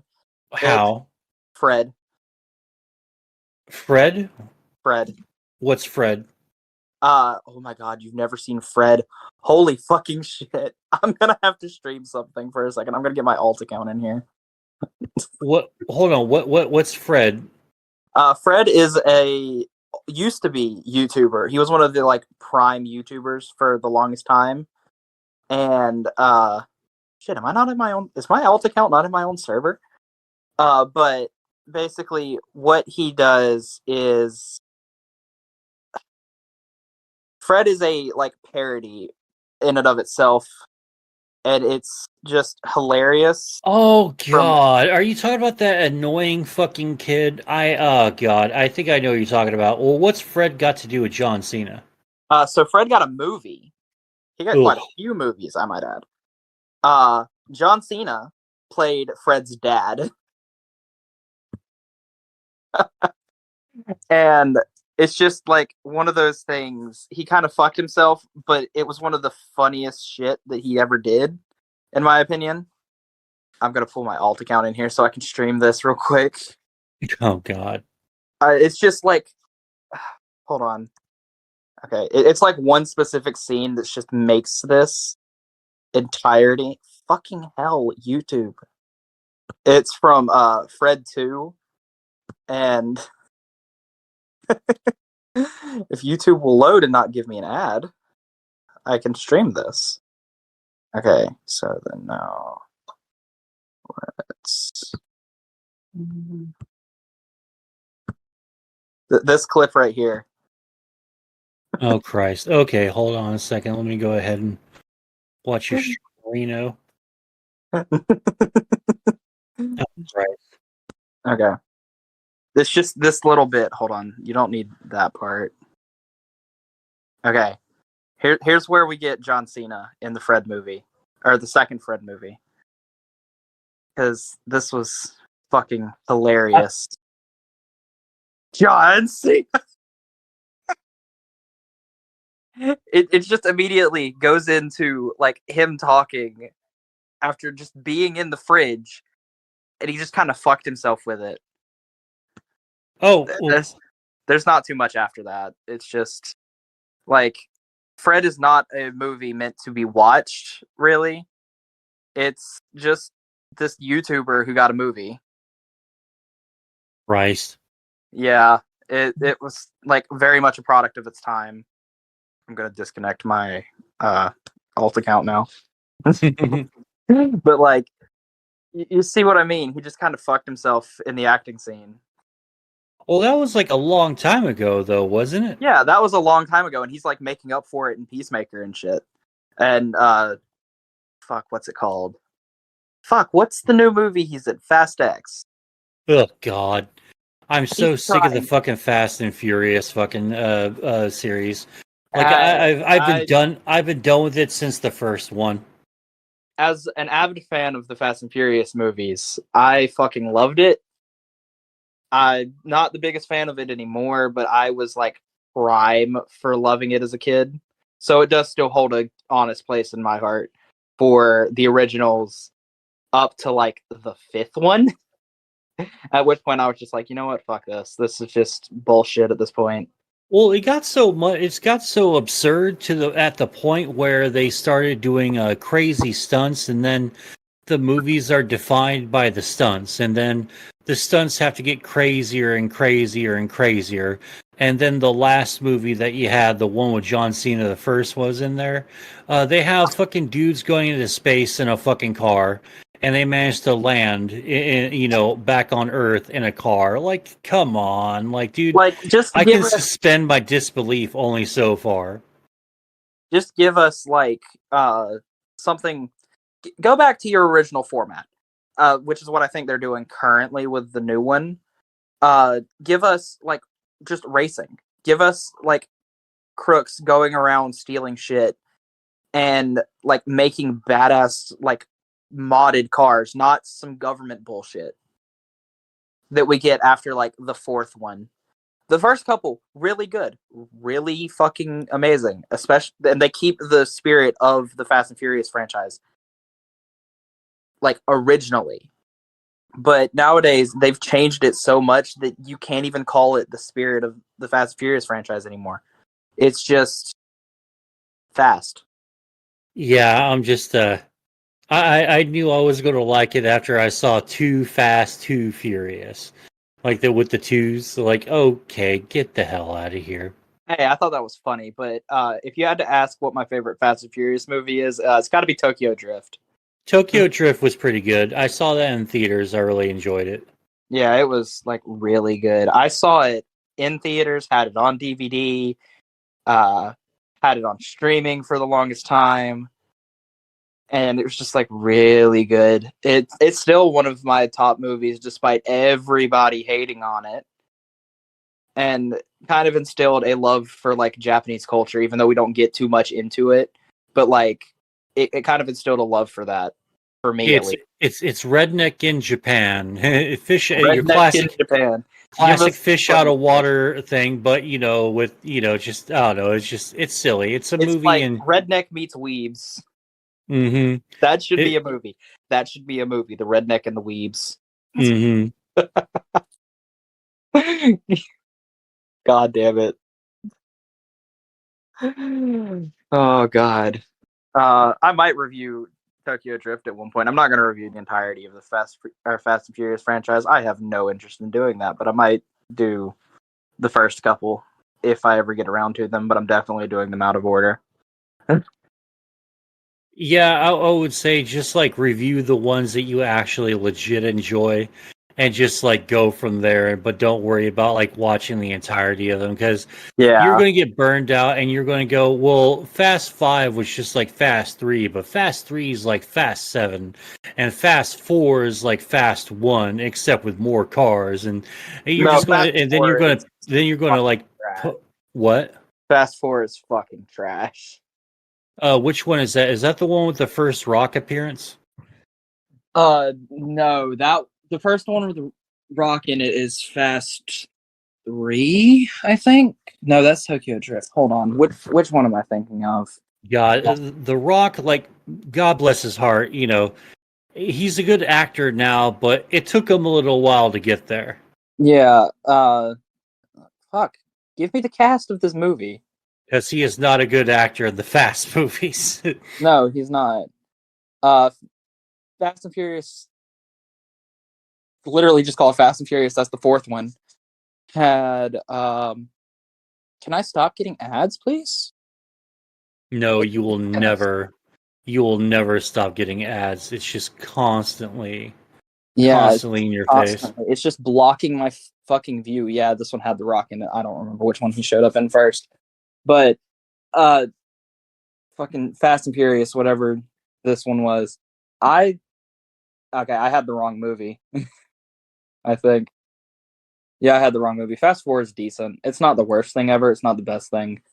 But once you get to the later ones, it just gets so fucking boring. And then Paul Walker dies, and I just have nothing else to give to this franchise, and it's just like, yeah, leave me alone. Like, I'll cover up to when Paul Walker dies, and then, yeah, no, I'm not finishing the series. Just like they won't finish this series either. This is gonna go on forever. So have you been following the Microsoft versus the FTC drama? I have not, but I have my opinion on it already set in stone. Yeah, the FTC tried to file another injunction, but they got denied, and we think so far that might be the final hurdle from them toward No, against give us another Microsoft. hurdle. Don't let Microsoft buy these people. Well, okay. I mean, so they're two huge companies, I guess. With the state of the gaming industry as it is right now, I'll go ahead and start with you. Why not? I don't like Microsoft owning what it owns already. I don't like. Yeah, true, but I'm looking at the gaming industry right now, and it's pretty huge, and I think because we talked about on the Death Stream a few days ago, I think the industry can handle. I think one more big merger on this level, but I don't know if it can handle like another one like this. Like, no, if Sony, can't. like I've heard rumors that Sony may be interested in buying fucking Square Enix, and I am like terribly freaked out about that because because Sony's doing okay, but I just don't want them to fuck up Final Fantasy 14. That's really just what I want because I love Final Fantasy 14 because I love MMOs, and I'm already a little hesitant about Microsoft owning World of Warcraft, but looking at Microsoft's track record for games, I haven't been really largely disappointed with it. Like, really, like the big disappointment has been from two studios, Bungie and 343 Studios. And Microsoft didn't fuck up their games, they fucked up their own games. Well, Unfortunately, they're two of my favorite franchises, so I got double fucked on both yeah. of them. So I'm pissed about that. My thing with it, I still hold Microsoft to some degree of like fuck you for what has happened because they kind of set like the bar for what multiplayer games are going to be in the future. They're going to be microtransactions. They did that with Call of Duty for a while. Like every Call of Duty that Microsoft was like strictly attached to was some form of microtransaction, like Well, I and thought it was Activision and Treyarch and Sledgehammer. I thought they were. I thought. that's like a I thought large majority of Activision. it. Oh But it's well. like What other What other COD games are out there that Microsoft was involved in? it's like ones that they're like overseeing. I mean, not necessarily ones that they're like actively working on strictly because Microsoft is too busy to do that. But you see this outside of just like Call of Duty games and such. They've done this to Minecraft now. Now that Mojang is owned by Microsoft, fucking Minecraft has microtransactions just about everywhere. Oh, really? Yeah, I and mean, it's just like a it's been pattern. about like a year and a half since I've played Minecraft, but I didn't. I guess I never really paid attention to the shop or anything. What kind Yeah, of microtransactions does it have? uh, fucking maps trying to buy realms, which is basically just make your own Minecraft server that you have to pay a subscription for. I, Uh, I play on mobile, so that's like what I have to deal with, and I'm just like, you know what? I'm not going to deal with the shop. I'll take all the free shit that I can get, but that's about it.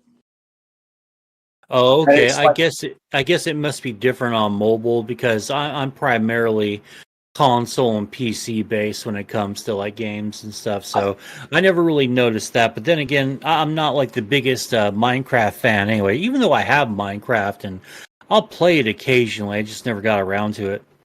I just I don't like the fact that Microsoft has like implemented the microtransactions thing associated with the Microsoft accounts mostly. It would be different if it was still like the old Mojang accounts or like Minecraft accounts in general, where hi Riley, we're talking about Minecraft. Oh Lord, what are you talking about Minecraft for? Oh, because we're talking Microtransactions. about We're we're talking about talking about the microtransactions. Microsoft. Yeah, we're talking about the Microsoft merger that's about to going on. What does that have to do with Minecraft? Are you just comparing the purchase of Mojang to the purchase of Activision Blizzard? No, I'm comparing the fact that they run everything into microtransactions to what has happened and what is likely to happen, and how everyone else is copying them. Is Minecraft really microtransaction heavy? It never really gave me that impression. It is now, Well, especially mobile. he's also on mobile, so we might not have seen it Uh, like because we're oh, like what both Like okay. PC players, right? I don't know about Java Edition, I don't but really play Minecraft, and when I have, it's been on PS4. So yeah, you probably haven't had to deal with this. But like, you can still like make your own custom skins and shit. But if you want any of the like existing like clothings or any of the maps and shit, you have to pay actual money for them rather than, you know, just like how it used to be when you could just like download shit. It's just Well, what fucking maps do annoying. you need in Minecraft? Minecraft's central world is just an infinite space you could do literally anything in. What It's maps like are there? maps made by other people that you can play, like mini games, basically. And you have to pay for those? Yeah, because Microsoft. That sucks. It did not used to be like this. You could download anybody's world just about anywhere, as long as there was like some form of like seed or something, or like or I'm not gonna say seed, like some sort of like download link where you could get the files and shit. How it used to be. It used to be really fucking good and really easy to play on other people's shit. Now you gotta pay for it, and it's fucking annoying. It kind of feels like maybe this is just me being an old man boomer, kind of viewing Minecraft in the most like basic light it can be viewed. But like maps and mini games and shit kind of sound like they're missing the point of Minecraft. I'm probably not the expert to speak on it because I don't even like Minecraft that much. But what I can say about Minecraft is that I'm extremely impressed with it on a technical and artistic level. So as the fact that it's this infinite procedurally generated expanse when you make a Minecraft world, and it's like you can go it's this whole giant world that's completely randomly generated, and the sky is the limit. Like your only limitation is your willing to collect resources and your fucking imagination. Like all of that stuff really impresses me about Minecraft. Yeah, that's I definitely wouldn't play Minecraft just to play fucking hide and seek on some dude's map that he made. but like it's not just that. It's things like some YouTuber worlds, if you're like downloading old ones that they had that you're wanting to play on, or some like story based stuff, because Minecraft is like a platform for people to tell stories at this point. It's Okay. like Yeah, I guess I've never really dived. Would that be the Dove. word? Dove? Go. I've never really dove into that world. I guess I don't have a lot of experience. It's like a method for content creation. It's only thing that I can think of is something similar like YouTube, where you can go back and revisit all of these other like things that you have gone through, and they're also selling texture packs and like better resolution shit as well, which I don't mind as much.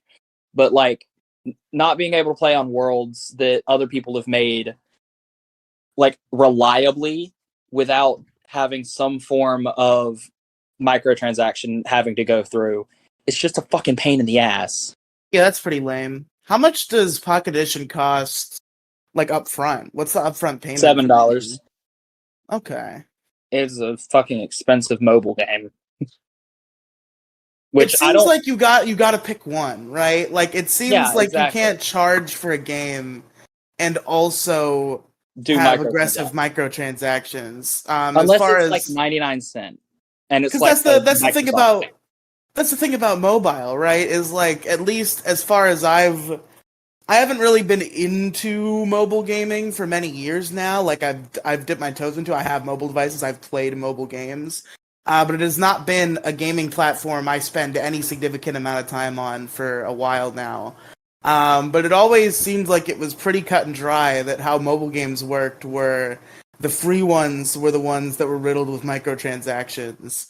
But if you had to pay up front for a mobile game, you weren't really getting much of that. Which isn't really the case Besides anymore. maybe for like Nah. aesthetic stuff and for like maybe something akin to like DLC, but you would get like a full base game. I can. Sorry, go ahead. No, I think that's about it. I was gonna kind of meander and say the same thing in a different words, probably. I'm about done.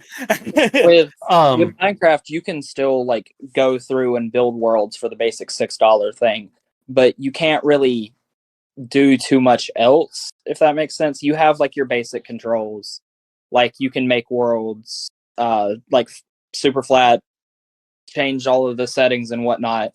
But once you start trying to play like worlds that other people have built, or worlds that like are more than just like the more technical worlds, like using command blocks and shit, then it starts getting into microtransaction shits unless you make your own.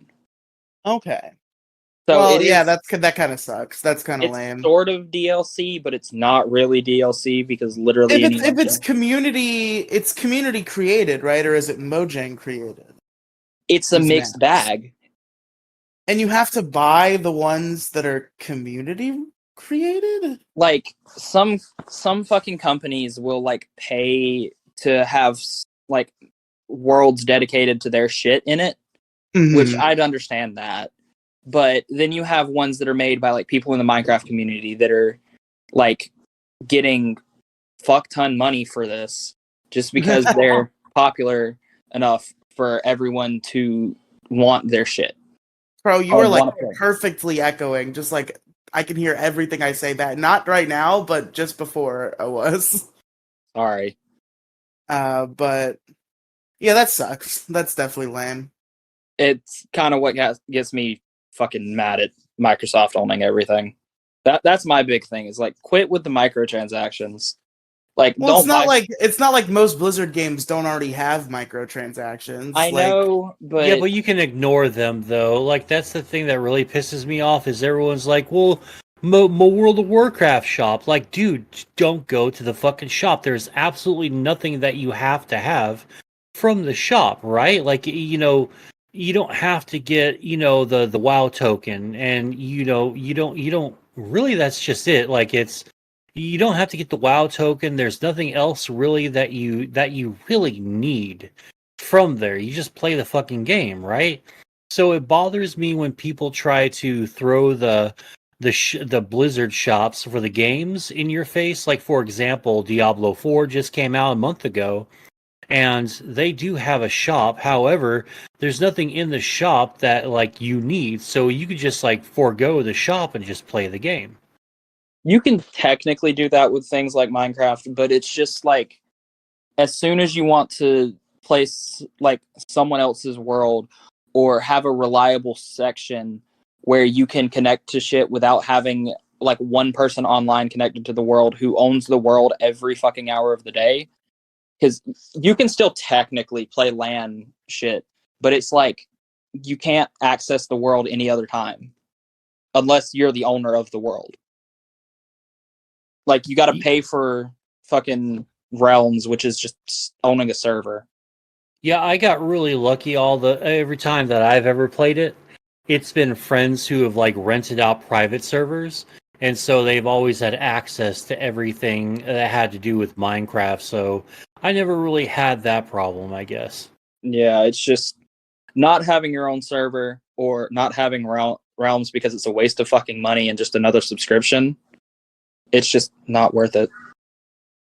And it's like they kind of put it in your face because you can, as far as I'm aware, there's still like you can get to servers,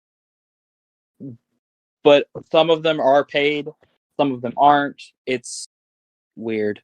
Minecraft fucking Pocket Edition is stupid. I fucking hate subscription-based gaming, bro. That's like my biggest like platform of hate. I just don't.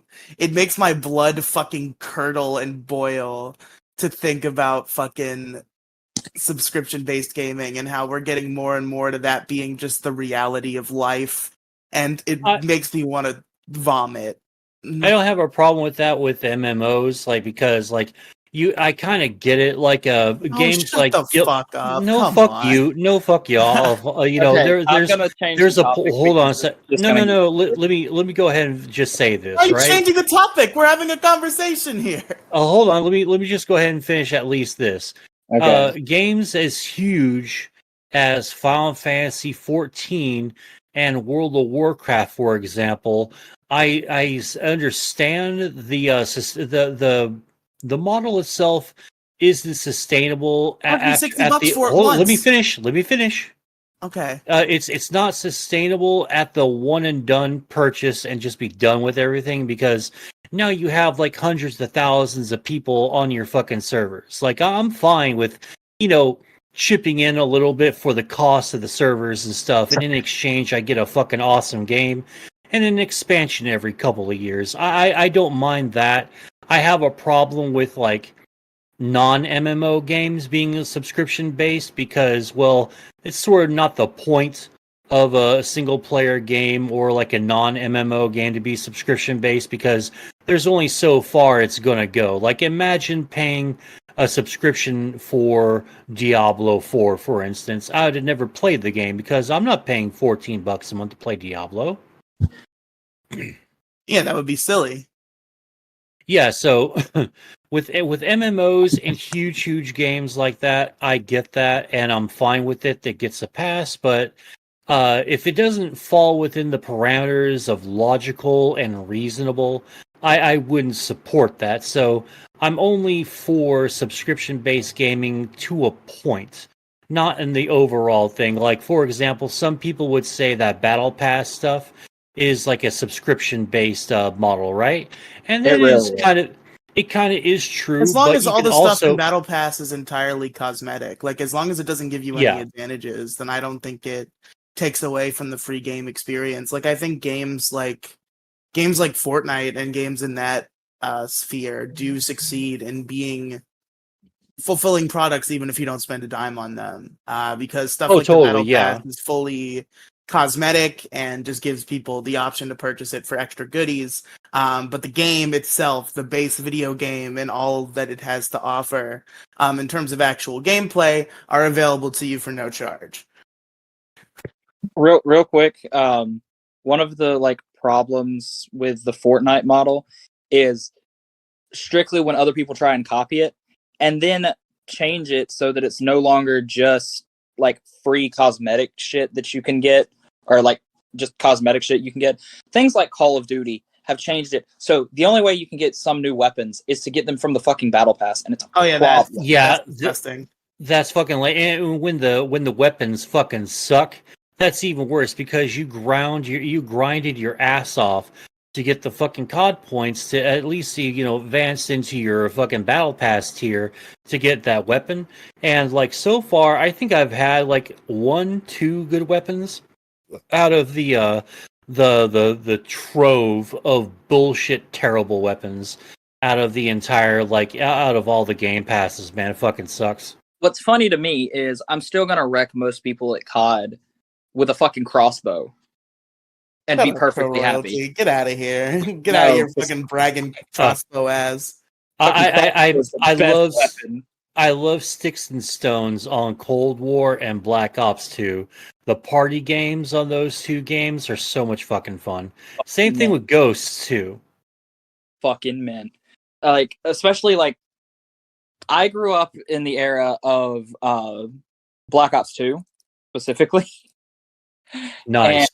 And when we were playing, we would do effectively Sticks and Stones, just like melee weapons only, and like very strict, like you can't use like bullet firing things. I worked my way around that and just started crossbowing people because technically it shoots arrows, which was funny as fuck because we did not have the Xbox Live thing to play online for it. So me and my brother were just split screening this motherfucker, and I was just pinging his ass from across the map with fucking crossbow and exploding him in the fucking face. Yeah, nice. The most fulfilling experience I've gotten out of Call of Duty is split screen multiplayer. Like I'm kind of weird in that I've never been into online gaming in such a way where it's just like the Call of Duty type model where like you join a lobby and you fucking just play with a bunch of randos. Like that's never been super appealing to me, at least not for like an extended period of time. Like if I'm playing a game online, it's going to be like a game that I'm playing with my friends that can be like some level of social. I'm not just going to join random lobbies and shit. The only exception to that is like Fortnite, just because it's free and it's kind of easy to just hop on a couple games. Like even Fortnite, I don't play for a long time usually. Like unless I'm streaming it, I'll usually only play like 2 or 3 games every time I boot it up. It's just a model that's never really been appealing to me. If I'm playing online for any significant amount of time, usually it's because I'm playing with friends on a game like GTA Online or like a game where you can just like hang out and do shit. Yeah. Hey, I have a question for both of you. Mm-hmm. Did y'all ever do the split screen screen cheating trick? Like what? You mean like screen watching? Is that what you mean? No. Like putting up cardboard between the two screens to keep people from screen cheating. No. I never did that, but I know exactly what you're talking about. That shit really just goes too far. My brother was like an avid screen cheater, so we had to do this, and I would like stick him on the bottom because he could just stand up and play. Because we were on a bunk bed and our TV was mounted to the wall. And I was like, you know what? I'm not going to screen cheat. This motherfucker will. So we would like put up cardboard at his height, which was like perfect level with the fucking screens like split. So I would just sit on the top bunk and kick his ass. Nice. When I played split screen, I think the last time I really played like Call of Duty split screen was this live stream that I did probably like 3 or 4 fucking years ago. It's been a long time since I played Call of Duty, really. But I did a live stream like 3 or 4 years ago where I played with my friend Noah. And the only thing I remember about it is that like I tricked him like we stopped fighting. Like I was like, oh, we're just gonna do a bit for a stream. Like we're like pretending we like walk into like a place and I start like pretending to like be an employee at this facility, and I'm just I make him think that we're just goofing around for the live stream, so we stopped fighting. And then when he let his guard down, I knifed him. Oh, nice. Damn, that's fucking cold. And also something I totally did. It's just so much fun to do this shit. It's like, as soon as they let their guard down, I just fucking yoink. Anyway, let's somewhat get back on topic, because we did just make Riley waste 22 minutes of his life. Yeah, I was about to say, let's circle back to probably having the same conversations you've already had, because I watched the show now. I didn't know that you were. I thought you were gone a lot less time. I guess you watched it all the way, huh? Yeah, I was gone for 20-something minutes, long enough to have watched Superman and also Pissed. So, yeah. Oh, okay. Watch Superman and also Piss. Yeah, so I was gone for like 25 minutes, but yeah, so I watched episode 1, and I gotta say, I'm very intrigued. I think it was very good. There was a couple unfortunate things. I have like a couple like really minor nitpicks, but other than that, it was really good. First minor nitpick: I'm not saying the animation is choppy. It's not, but it's choppier than I was hoping. You know what I mean? Like I thought it was going to be a little bit smoother, the way that the way that everything moves motion wise. And it was just a little bit choppier than I like. I don't know if you guys got that at all. You're talking to the person who watches stop motion, and you said something about it being choppy, and I'm like, no, the fuck, it's not. So, well, the stop motion is choppy by its nature, but that's okay because it's fucking stop motion. Yeah. I'm not saying the show is choppy. I didn't notice the same issue. Oh, I gotcha. I'm not saying the show is choppy. Like, it's perfectly acceptable in the fluidity of movement. It's just with this animation style always looks like a lot better, like when you get like really smooth with how the motion. Yeah, I get that entirely. But so I hope maybe they smooth it out a little bit. Like once there's more like intense action sequences, I hope they kind of try to get a little bit smoother. But if not, it still looks fine. The visuals, other than that, are very stellar. That's why I was drawn into the show in the first place. I think the performances were really good. I liked the personalities of all three main characters. The voice acting was done very well. Hey, Riley, real quick, while you're talking about voice acting, okay? Mm-hmm. Did you know Superman is played by Jack Quaid, aka the main character from The Boys? When you say the main character from The Boys, are you talking the about powerless Homelander? The powerless motherfucker. Oh, Who got his wife ran through by A-Train. Oh, that guy. Okay, gotcha. I have not seen The Boys. I've heard a podcast the reviewing seasons of The Boys because I listen to Is It Kino even when I haven't seen the movie or TV show in question. But I've not seen The Boys. One more question for you. Mm-hmm. Is it Kino? Yes. Making sure. Of course it is. Of course. Yeah, so visually really stellar, voice acting and personality done very well. I'm attached to these characters already. I love all three of them. I haven't had them for very long, but if something happened to them, I would kill everybody in the room and then myself, you know. God damn. That's God damn, right? No diggity. I know that's the meme. But quick. I mean, like Lois Lane's cute and all that. But like, damn, like you're down bad already. I'm not.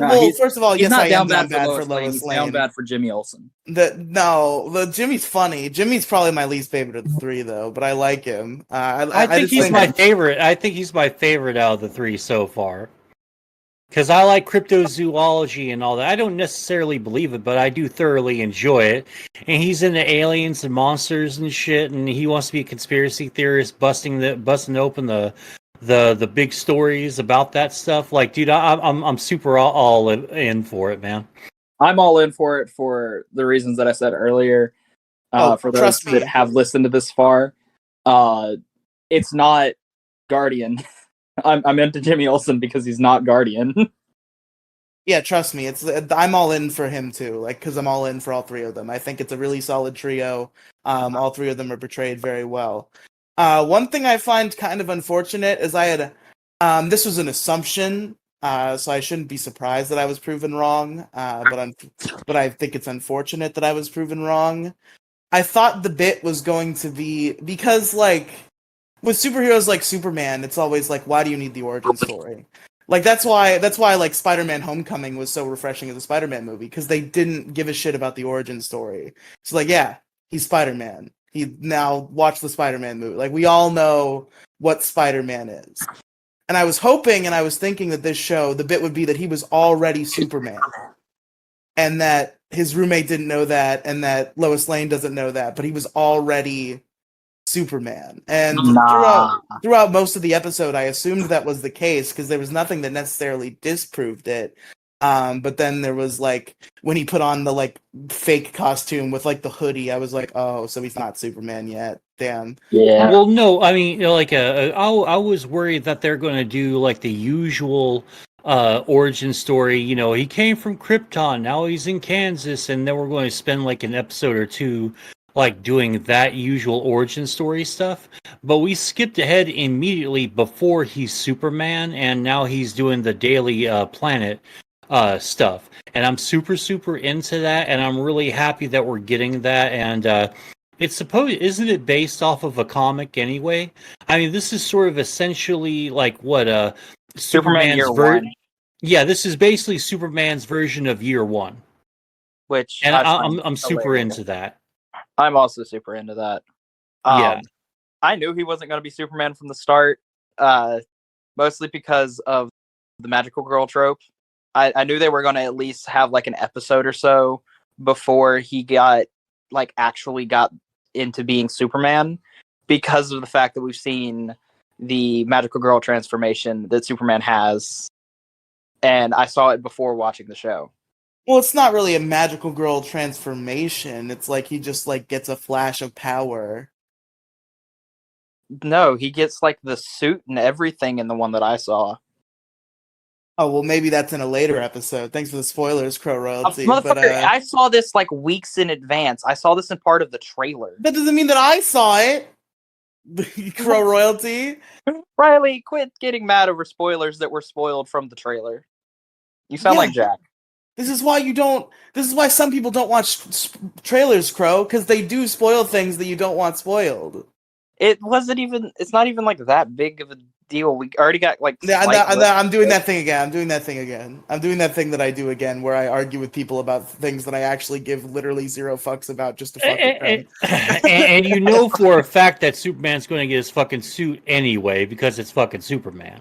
Yeah, I wonder if it's gonna happen like in next episode, which is still part of the pilot. It's part 2 of the first episode. I wonder if it's gonna happen in that episode, or if they're gonna give it a minute.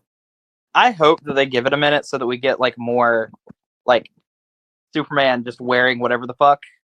This is a fact that a lot of people listening probably already know, FYI, because episode 2 have already aired. We just haven't watched it. Yeah, we aren't watching it because this is just the episode 1 podcast. We'll probably cover episode 2. Right? Yeah, I'm totally down. promises. I'm totally down to do that. Riley, you're getting shredded in chat right now. would Paul says, "Oh no, the Cape Man show is ruined for me now. I didn't know he was the super guy." Don't fucking fake laugh. Paul. Fuck you. Get fucking Rex, Riley. Shut up, Paul. Get out of here. Don't be rude to Paul. Paul is base. The Paul Yes. is based. I love Paul. He is based in Paul Pilled, and administrator of my Discord Pilled. Moside Gaming doesn't give a shit about the origin story. Who does? Everybody knows. Literally, you could ask somebody what is Superman's origins. Literally anybody, what is Superman's origin story? And probably like 95% of them I just will tell find you. it funny. I just find it funny that was also pointed out in chat by Paulside Gaming. Not his like becoming Superman origin story, which I guess we haven't seen as much, or I guess isn't as well known at the very least. But I just I felt like it wasn't necessary. Like it seemed like the setup perfectly landed itself to like he's already been Superman, but not for very long, and now he's getting like a real human job and has to try to be a real human man. And he meets he meets Lois Lane, all that shit. But he was already Superman. That's what I was hoping for. That's not what I got, and that's fine. It's a very minor nitpick that I have. Clark Kent isn't allowed to be employed in Florida. True, so true. He stays in Metropolis because it's a sanctuary city. Oh, Jesus Christ, I just got reason why. Oh, okay. Yeah, because he's an illegal alien. Badoosh. I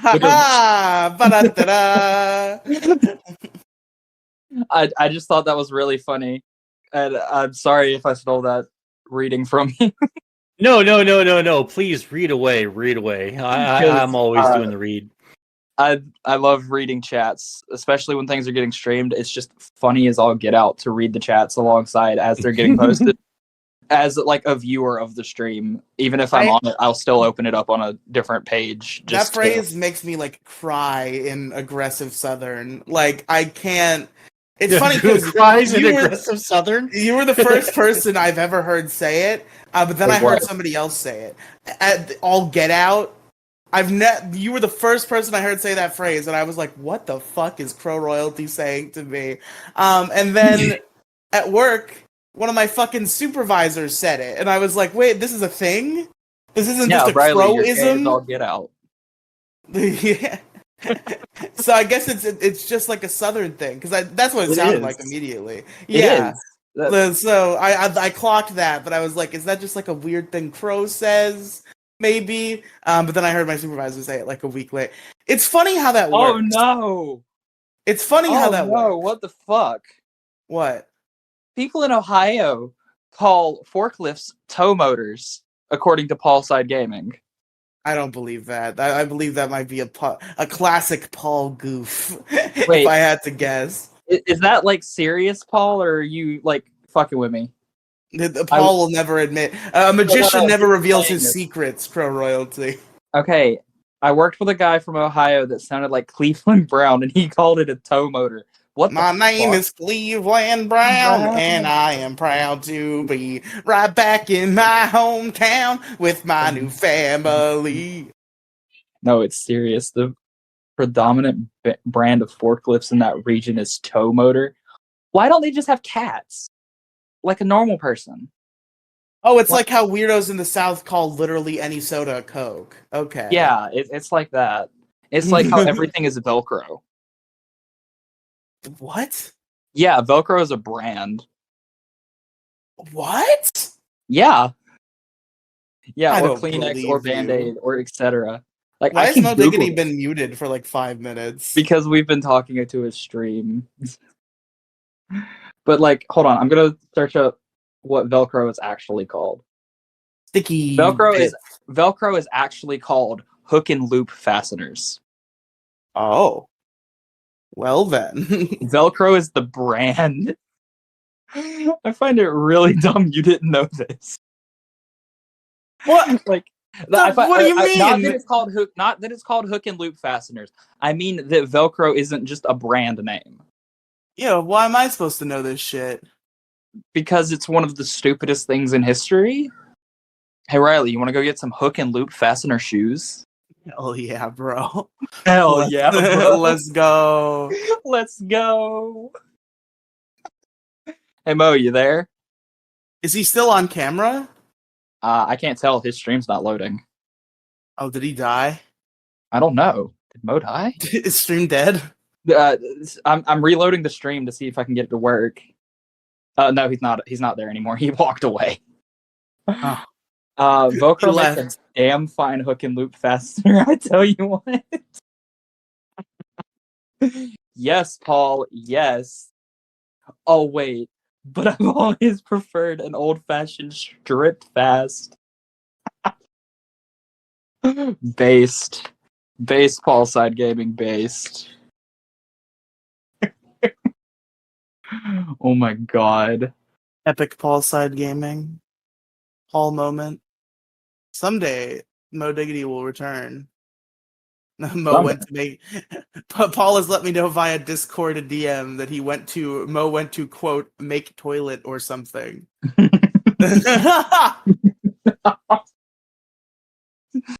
Oh my god. He's letting his bag droop into the water for a bit. Oh my god, that's fucking hilarious. I also love how Paul's Discord picture is still a picture of Mo Diggity's face pasted onto a politician with the caption, "This man ate my son." Hold on, I need to see this Discord profile now. Well, go to Mo's server and look for Paul Side Gaming. Oh, he said Mo messaged me and said, "Hey, BRB, Okay. going to this and looking for Paul Side Gaming. This man ate my son. This man ate my son. Is he online? Oh, yes, he is. Oh wait, that's what Mo looks like. Yeah, that's Mo. That's Mo Diggity. That's a What do you way mean shorter that's beard. what Mo's looks No, like? no, You're on that's- his live stream where he has a camera. Yeah, but he has a way longer beard now. Oh. I meant that's what he looked like. Nah, I just thought he looked like the Jabba the Hutt. Yeah. It's hard for me to not imagine people as their profile pictures. Hey Riley, what am I? You are just your profile picture because I've literally only seen your real face for like 10 seconds. So Hey Riley, you want to see an actual picture of me? sure. Hold on, let me go to your profile. Let's get the live reaction to Crow Royalty's face. I'm gonna show you an old Nobody else picture. can see. For Riley's eyes only. Yeah, I'm gonna show you an old picture that made Jack and Trent both freak the fuck out. Okay? Okay. Hurry up. I'm having to find it in my pictures. I'll get better at locating. Oh my god.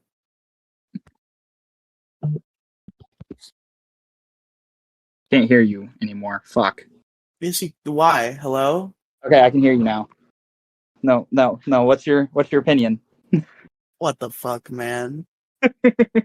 What, you didn't know I played football? I didn't know you played football. You look weird with the like clean ass haircut. Because you have long hippie hair now. Yeah, I have long hippie hair now. That's the point. Hey, should I go back to that haircut? No. Okay. You want to know what made the Trent and Jack thing even funnier than just that picture alone? What? Because they both assumed I was a virgin. And that picture convinced them that I wasn't. That's fucking hilarious to me. Riley? Yeah. Okay. I thought my fucking internet crashed. Okay, so... Fuck, let's come up with a new topic. I don't know, man. Want to talk about Super Sentai for a minute on the MoCast? No. You sure? No, I might even have to go soon. Why? Because my head hurts. Damn. So I'm gonna be here by myself. I'll stay until Mo gets back. I assume he'll be back Side soon. Gaming wants you to respect your elders because he's going to get old soon and he doesn't want to get rolled when he's trying to buy Wendy's spicy chicken sandwich. Mo Diggity couldn't live without his Wendy's spicy chicken sandwich, I'll tell you what. No, we could not. Hey, Mo. He's finally Hello. back. Hey, Mo. Yeah, sorry, I was talking to my brother. Ah, that's what Yeah, happened. Okay. and I had to go. I had to really go to the bathroom. Yeah, Hey, he's, Riley, what did Paul Side Gaming DM you? What are you talking about? You said Paul DM'd you about something. Hey, he told me he went to go, quote, make toilet or something. That's what he said Mo was doing. So, did you make toilet? no, actually, He did in fact make toilet. Oh, you didn't? no, I didn't even get to do. I didn't do that. I'll do that here in a little bit. Sometimes he shaves and looks like the evil baby from Passion of the Christ. This is kind of true. Moside Gaming wants you to respect your elders because he's going to get old soon, and he doesn't want to get rolled when he's trying to buy a Wendy's spicy chicken sandwich. These things are actually true. I don't want to be assaulted while getting like a simple sandwich at my fast food restaurant of choice. Hey Mo, I have a question. Yes. When you get the Wendy's spicy chicken sandwich, honey mustard or no honey mustard? Why would you put honey mustard on a spicy chicken sandwich? Why would you not? It's fucking delicious. I can see myself putting honey mustard on there. If I put Good. anything on a spicy chicken sandwich, it would be regular mustard. Nah, I think Wrong regular with you? mustard. I think regular mustard would make it too salty. I think regular Oh, mustard fuck you. is too ho hum for a spicy chicken sandwich. I think want the something to taste blend complement really that. well. I think it'll be okay, but Oh. I'm kind of more I'm more into like honey mustard or upping the spice a little bit. I'd either put Yeah. honey mustard or spicy mustard on there. Yeah, Fuck that. Get spicy yourself a honey side mustard. of fuck that. Spicy Get honey yourself a side of KFC gravy and dunk that shit. Hell Colonel yeah. Sanders makes me moist. Disgusting. Correct answer. Amazing. But Riley's about to when I leave. used to get that was like my favorite. I got free school lunch. When I was a kid, but it was through my entire like school life, which I guess only ended like 3 years ago. Fucking boomer. I got free school lunch because I was of a poor family. And one of my favorite things, Not Paul. one of my favorite things was the spicy chicken sandwich, and I used to They do not. I used to just fucking put mustard all over that shit. And I think the taste No blend, chillism. the taste Oh, of spicy chillism. chicken and the taste of mustard really blend well. Can you stop talking to Paul in the chat while I talk? Like, Sorry. He kind of like threw me off. oh no, did Mo leave again? No, he's still here. Oh no, I'm right here. I'm right here. We were just we were just my brother was showing up because he knows Paul really well, and he was just talking some shit. Good. Well, Mo, if you're gonna have to get up during the Mo show here to make toilet, I would recommend you do it now because I'm probably gonna leave soon because I have a headache. So rather than leaving Crow alone, you could leave him with me if you go now. Oh yeah. I'll go do that here in a little bit. Oof. Paul's like, I'm listening to your story about the socialist hellscape you were raised in, Riley. The socialist hellscape I was right. Well, not everybody gets free lunch. It's like a certain income bracket or whatever the hell. Hey, I had free lunch and reduced lunch growing up. It's weird that I got free lunch just like forever in perpetuity. It seems like the kind of thing you would have to like renew. But as far as I know, we just got approved for it once, and then I got free lunch from my first day of kindergarten to my last day of high school. Free lunch in pre-K. I did not get free lunch at pre-K. I had to pack lunch for pre-K. That was a whole different ballgame. I had free lunch as a pre-K-er. Oh yeah, me and Paul, like, bro, I was paying 40 cents for lunch in the 90s. Yeah, that happens sometimes too, because they really tried to screw. Because this is back when like Republicans really ran Texas like hard, and they're. Oh yeah. I'm like on the Gulf Coast of Texas, man. I've lived here pretty much almost all my life. Okay, so the three of us span 3 different states in terms of how we grew up, okay? And not only 3 different, like, somewhat eras. But I'm in Georgia. I've said this. I wouldn't describe me and you as different eras. We're only like 3 years apart. I've been told weirder things. Someone was a year older than me and was like, I lived through a different era. I'm like, bitch. Oh, Kids right now are living through a different era. I was horrified. I have friends who are a little bit on the younger side. Like I have a friend who lives near me who I've been friends with for a very long time. He's 4 years younger than me. When we met, he was 9 and I was 13. So now I'm 21 and he's 17. And he's in high school right now. He goes to the same high school that I used to go to. And apparently they like lock the bathrooms now, and you have to like get an escort to take you to the fucking bathrooms, and that's horrifying. That's the worst thing I've ever heard in my life. But that's 1984 is what that is. That's awful. Okay, I need to answer Paul's question real quick. Paul, the answer is Georgia. Is that where Crow royalty is based? It's the second option you posted. Georgia, Georgia. Is that where you are, Crow? Is Georgia? Yeah, I'm in Georgia. Okay, you're not far from me. Georgia almost sounds like a Kryptonian city. Yeah, that's what it is. Welcome to Georgia. Welcome to Or, Georgia. or a Kryptonian name like JOR-JA. Oh yeah, you How did got you find that out about my too. secret Georgia. name, really? How did you find out about my secret name? Yeah, you're actually Kryptonian this whole time. I'm We didn't actually know. Superman, but I'm based in Georgia. You're Oh, super. God. You're super boy at best. Okay, don't flatter yourself. Hey, What I'll if take Su- that over being Superman any day. I like What the if characters a fuck ton more. what if Superman but raised in Georgia? I am What a Georgia. great I have story no that would powers be. to make a mean macaroni. What if Superman landed in New Mexico? Have you seen that? There's a. I don't know if this is a real YouTube video or if it was just like a meme. But I saw what I assume was a Kryptonian meme cheese. thumbnail. Yes.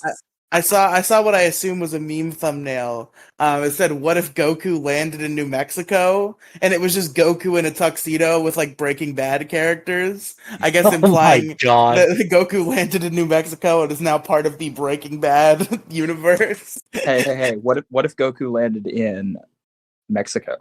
Like actual Mexico. I don't Dude, know what he'd would be happen. hailed as a god. Fucking Mexicans love DBZ. Yeah, they would worship the ground he walked on. No, like seriously, like everyone He's thinks not maybe I'm wrong, making like though. a That's the like funny part about this. He's not wrong. The Yeah, Hispanic 'cause- community adores Dragon Ball Z. yeah, like probably more than Americans do, and Americans fucking love Dragon Ball, man. It would be the exact same cartoon. Hey, that's an anime. But like in Spanish. No. It would be in fucking Portuguese or something just to fuck with everybody. Hola, me llamo Son Goku. I just want to say, I didn't bring this up earlier, Mo, because I didn't want to get us off track. But I will say that I'm just thinking about anime, and now like I'm just thinking about my my pedantic nerdness and how it's my biggest pet peeve when people call things that aren't anime just because they look like anime.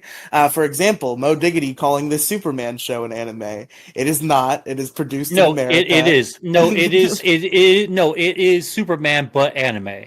It's not an anime though. No, it is fucking anime. It's fucking an, done in it's an anime style. styled. Yeah, but and it's that's not fucking anime. That's fucking stupid. Anime is a word Oh that my means God, a I hate you cartoon so that much. comes from Japan.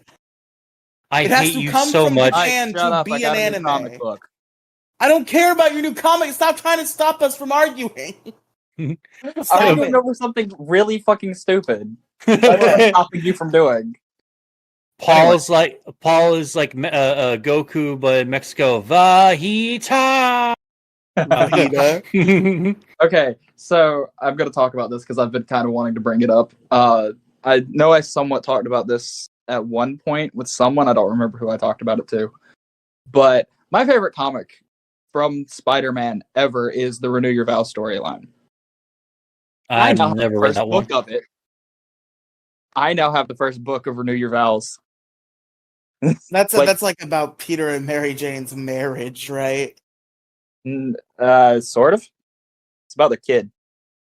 Yeah, you see, I'm really not into a lot of adult Spider-Man story. Like I don't like hate any story that's about adult Spider-Man or anything, but like all of my favorite Spider-Man stuff that I would quote is all about teenage Spider-Man because I have a thing for teenage superheroes. What can I say? Like I fucking if a superhero is any older than like 23, like then I probably don't like them as much. Like I think teenage is the right age for superheroes. Fair. There's still some like really good superheroes outside of that bracket that tend to be closer to what I look for. And part of this is because I grew up with the teenage superheroes. I know all of the teenage superhero stuff for the most part, to the point of where I've grown more attached recently to the more adult leaning superheroes, things like Carter Grayson, Renew Your Vows Spider-Man, etc. It's just like growing up with them as much as I did, I'm leaning more towards the more adult stuff now. I guess that's fair. I just think that like when I watch superhero stuff, I'm looking for something in particular. I know a lot of people watch superhero media and they're looking for different things. When I watch superhero media, I'm looking for like fun fun characters. I'm looking for like emotional character development, and I'm looking for quips. I'm definitely looking for quips. Hey, Riley, Mhm. you want to know what you would love? What? Renew your vows. Maybe, perhaps. It's not like it's not perfect. It's not Teenage Spider-Man, but it does have Annie Mae Parker. It has MJ suiting up for the first time. It has like the whole family dynamic, and it's just like really good for a Spider-Man story, in my opinion, especially the first book. Yeah, I'd probably like it, but let me finish my point before you start ranting about renew your vows. It's just I think that like all the beats I'm looking for in a superhero are most commonly hit by teenage superheroes. Like I think like Spider-Man is a good example, like high school era Spider-Man, Ben 10 in like Alien Force and Ultimate Alien and Omniverse. First, Omniverse is good. People are wrong about Omniverse. I watched like half of the existing episodes of Omniverse just like randomly like a few months ago, and that show fucking rules. Like I remember not liking it too when it first aired, but upon revisiting, that show rules. I'll give it one chance if we could do a review on it. I mean maybe we'll talk about that. I want to cover like a couple of Ben 10 things just in general. One of which being the Ben 10 live action movie. Yeah, I kind of want to. I want to cover these things, but like I want to save them. But at the same time, I don't know if Demi's gonna fucking get her shit together and fucking watch season 3 of Ben 10. Which, to be fair, I haven't either. But that's really only because she hasn't. If I heard that she had started her season 3 rewatch, I would do so right away. I just don't want to waste. I just don't want to waste the time. But you know, I do want to have On the Tricks Radio be a show that still exists. Even though we're done with just a couple episodes at a time and we're just going to do season reviews, I do actually want to make those season reviews happen. And also we want to talk about the movies and stuff for their own episodes as well. So I do want to do that. So I don't know if I'll involve myself in Ben 10 reviews on this show, just because I do have my own Ben 10 show that I want to save these things for. But maybe I can be swayed. We'll see.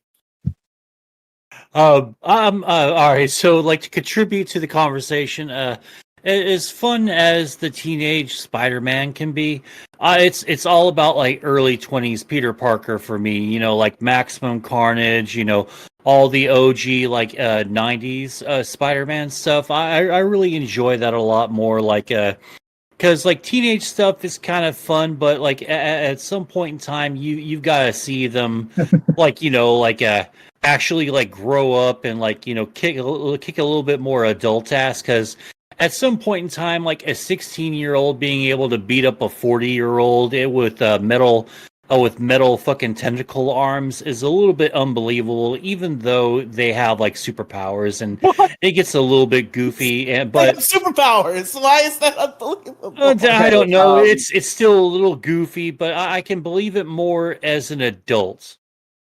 Okay, so I want to read what Paul Side Gaming has been saying because this is fucking funny. Okay, I want to see a fully grown man that wears costumes designed by a 7-year-old with scented markers. Yeah, exactly. That's what a lot of superhero costumes look like, especially nowadays. I can't watch Ben 10 because I was on 4chan in the early 2000s, and they made him do no with Gwen and Grandpa Mac. Oh yeah. That I've heard that was a widespread issue. that still exists on. Oh yeah, it certainly still exists, but I've heard it's not like spread around. I guess it is spread around because I have run into it before, but I've heard it was like a real problem on 4chan back in the day. Paul also says that I'm one of the 14 people who actually bought. Designed for the things they made him do. Paul also says I'm one of the only 14 people who actually bought every issue of the Clone Saga. The Clone Saga was just bad, like that fucked up a lot of canon and a lot of storytelling from the mid 90s to early 2000s, right before Spider-Man 2099 really took off. By the way, Spider-Man 2099, I think the most underrated and underappreciated Spider-Man iteration. I love the Hey, whole Mo. 20. I love the 2099 verse like so much. Hey Mo. Hey, Crow. How you liking Batman Beyond, but Spider-Man? Batman Beyond, but Spider-Man. Batman Beyond, but Oh, oh, Spider-Man oh, is. oh, oh. That's Sorry, fucking that's just that's the joke that I confusing. hear everywhere. I had to pull it in. No. somehow. No, Listen. I don't think it. I don't think it was Batman Beyond, but Spider-Man. I Hey. think Batman Beyond was Batman Beyond, and 2099 Spider-Man was just fucking sweet. No. Batman Beyond, but Spider-Man is literally Spider-Man, like the home trilogy. Is literally Batman Beyond, but Spider-Man because it's Iron Man Beyond, and that's who Peter is.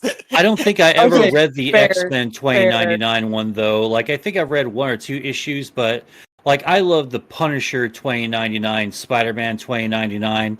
That's when Guardians of the Galaxy, like sort of in that era, really started like going like a skyrocketing popularity. Like, and this isn't Guardians that you know. This is like Guardians of the Galaxy, led by a dude with like the most epic fucking mullet from like the '90s, about, but to Warlock? almost to the Yes. early 2000s. It was Let's fucking Let's great. go. Are you talking about Adam Warlock? No, Warlock was. I think he was in there a few times, but no, Adam Warlock's this was a DC the character, isn't he? No, no Warlock. Yeah, Adam Warlock. No, that's No, you're right. You're right. I think I have something mixed up. Adam Warlock is definitely a Marvel character. I'm sorry.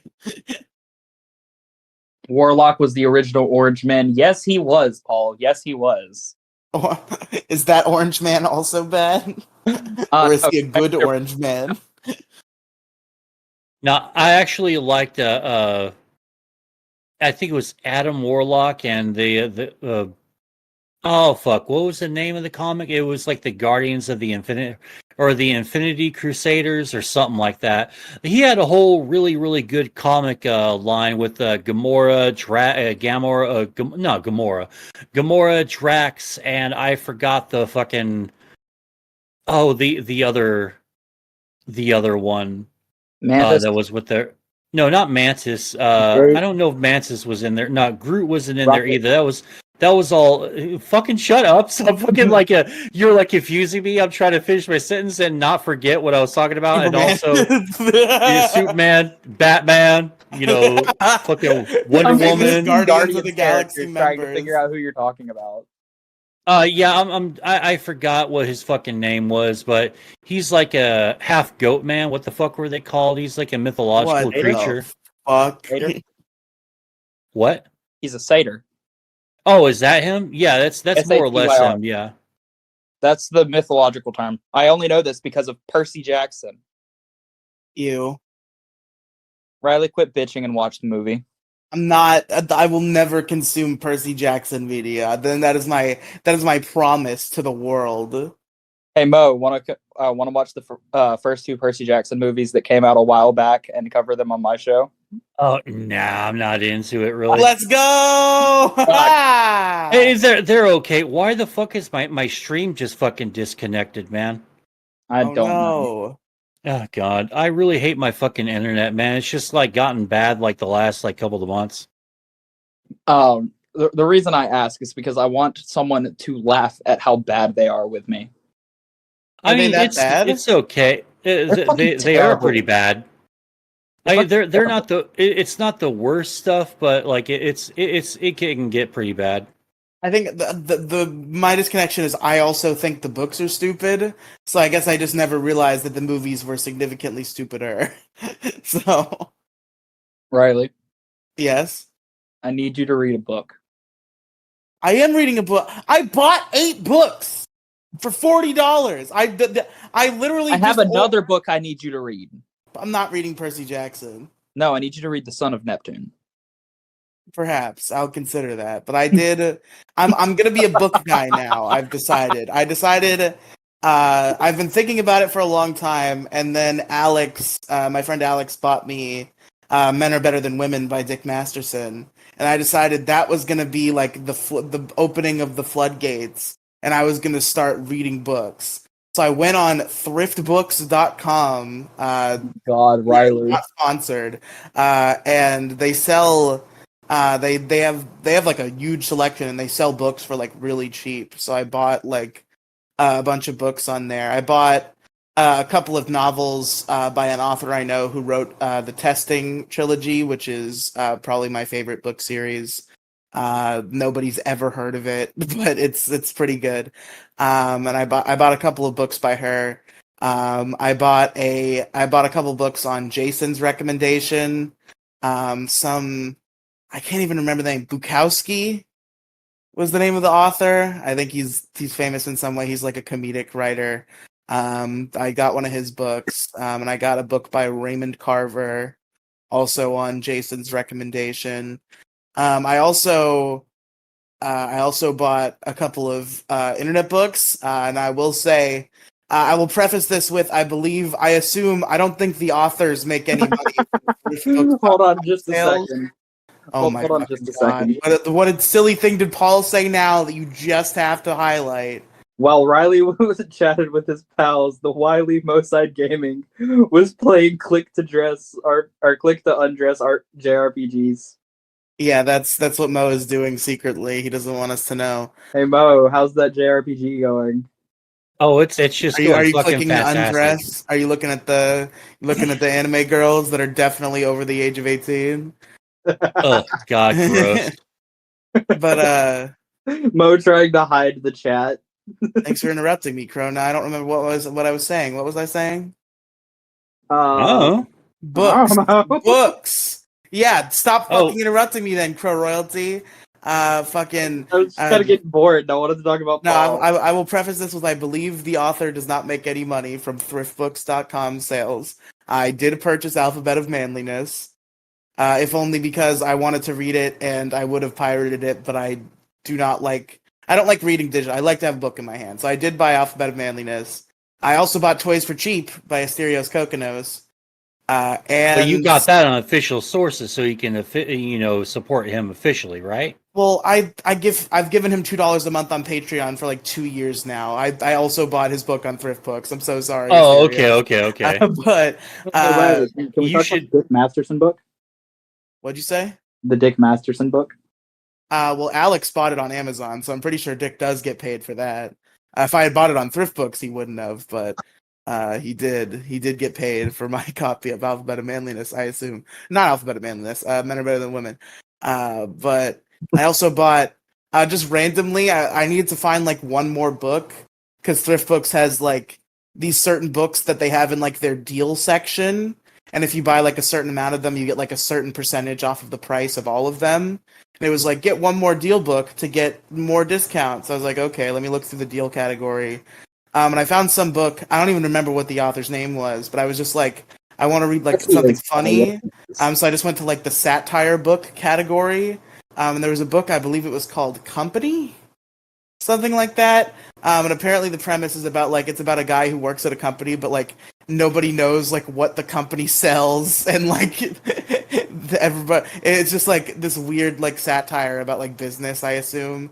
So I just picked that up on a whim. So I'm curious as to how that's going to turn out. But yeah, So it's you? yeah, and I yeah, haha. But I went on Thrift Books and spent $40 and purchased 8 books. I'm gonna be a book guy now, is what I've decided. All right, here I got like a couple of recommendations for you. Go get some books. There's a book series called Discworld. It's by Terry Pratchett. Go check out some Terry Pratchett. Nice. Discworld by Terry Pratchett. Yeah. It's high fantasy, but it's really really cool. And there was like a series of animated movies back in like the early 2000s, and it has like the OG old school fucking like 3D technology when we were still figuring out 3D tech.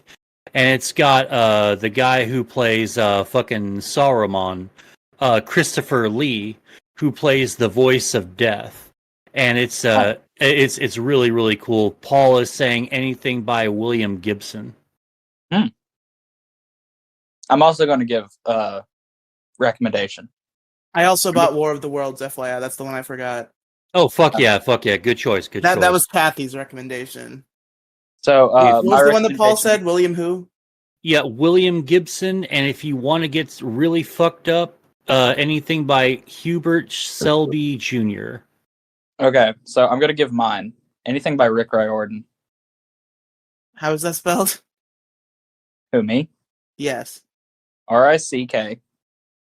I got that. I knew that one. I meant the last name. I don't know how to spell his last name. God Can you spell damn it. Joe for me, please? Okay, it's J like Joe, O like Joe, and E like Joe.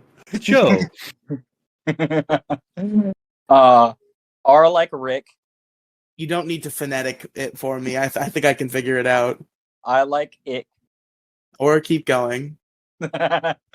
O-R-D-A-N. There we go. I'm pretty sure that's Reardon. No, it's Riordan. Are you sure? Yeah. Because I think I knew a girl with this exact spelling of the last name, and it was pronounced Reardon. Hey, here's the thing. This man has done like several press interviews. As Okay, so you Riordan. can confirm for sure it's Riordan. Okay. It's Riordan.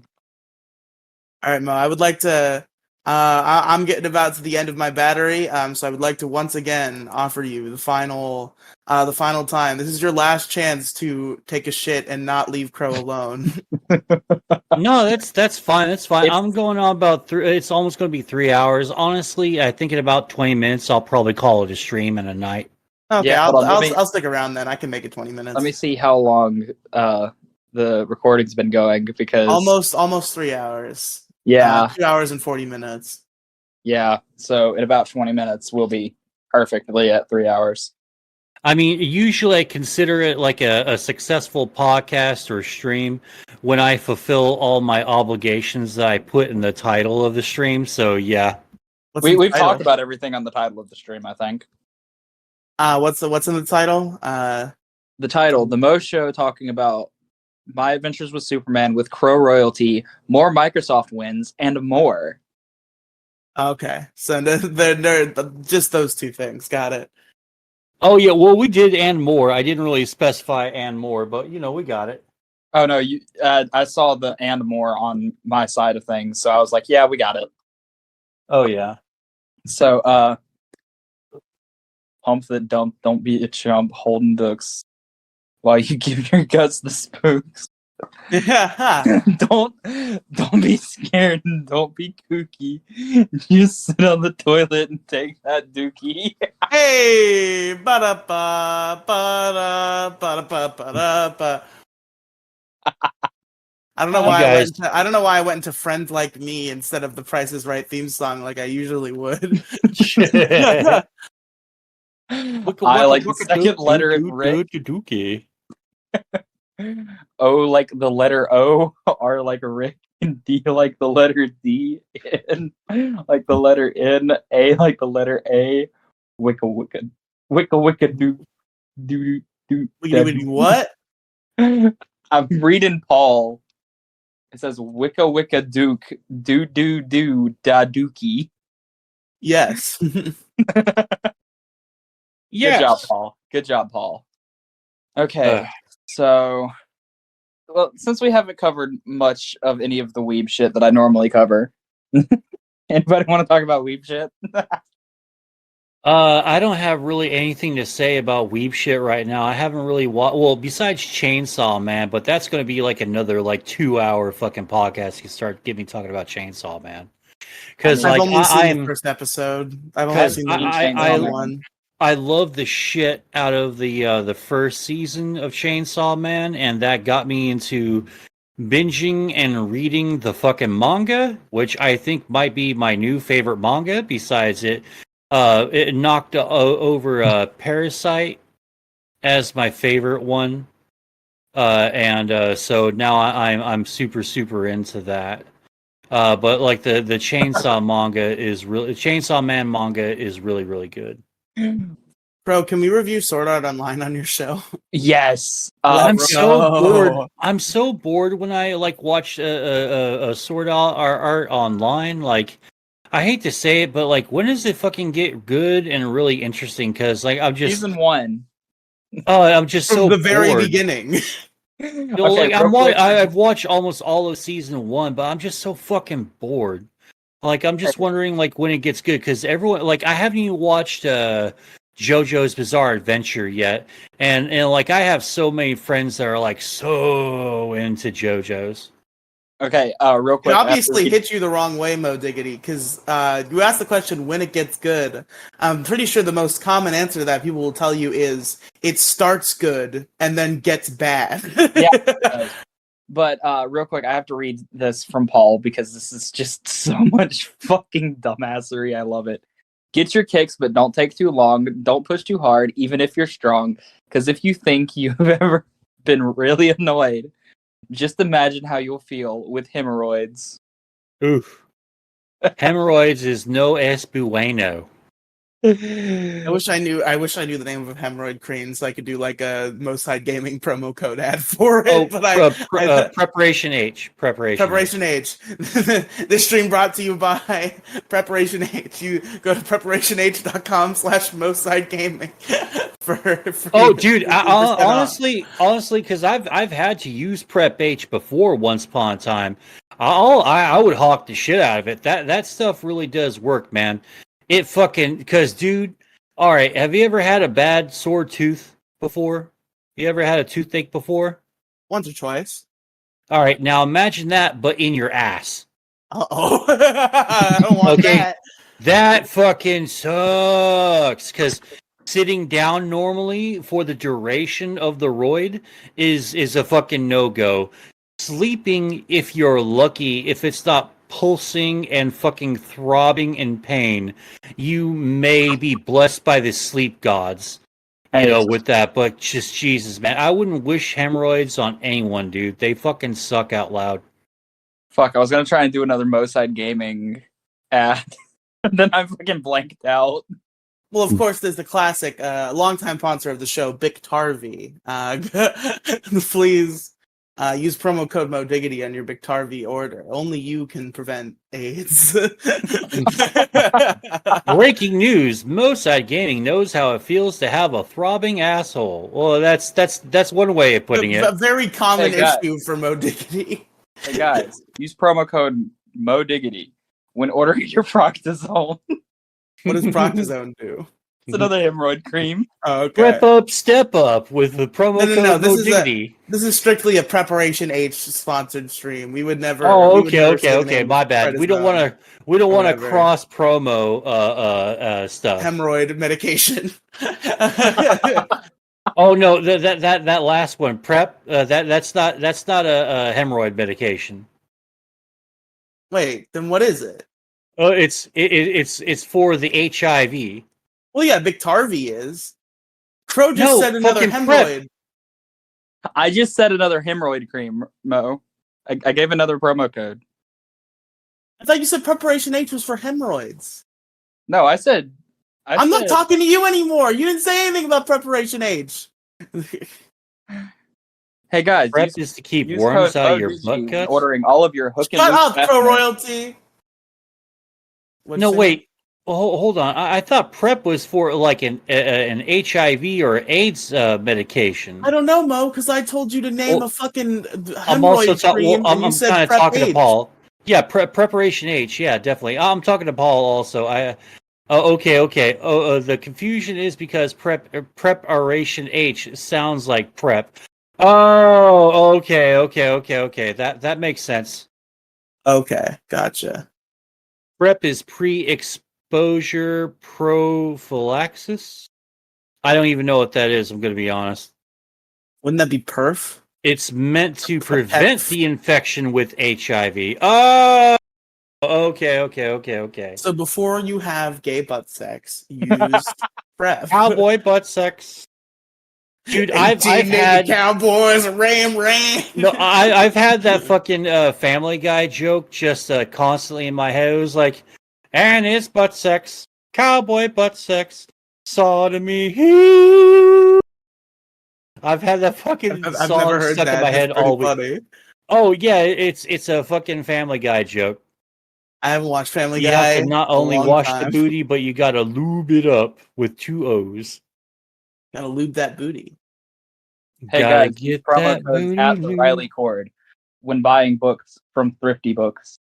If only, if I was sponsored by Thrift Books, I would be happy with that because very affordable books on that server. We'll see if they actually arrive to me. I guess would be something I would like to confirm before I show their name.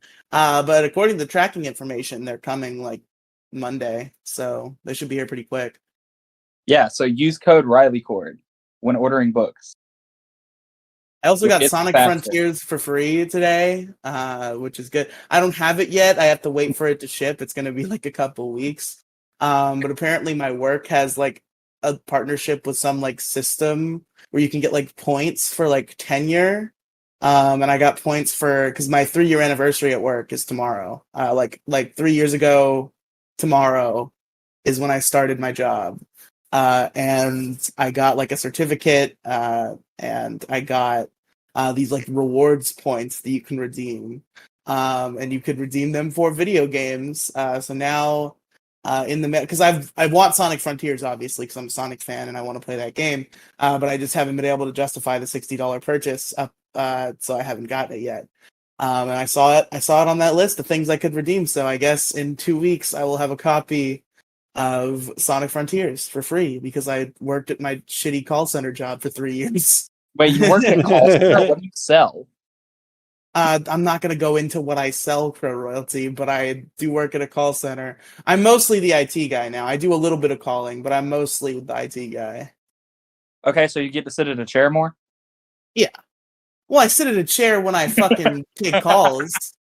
That's all you do when you sit in take calls is sit in a chair. In fact, I sit in a chair a lot less now because I'm the IT guy because I have to go to places and get broken computers and then fix them. Do they not bring the computers to you? No, Damn.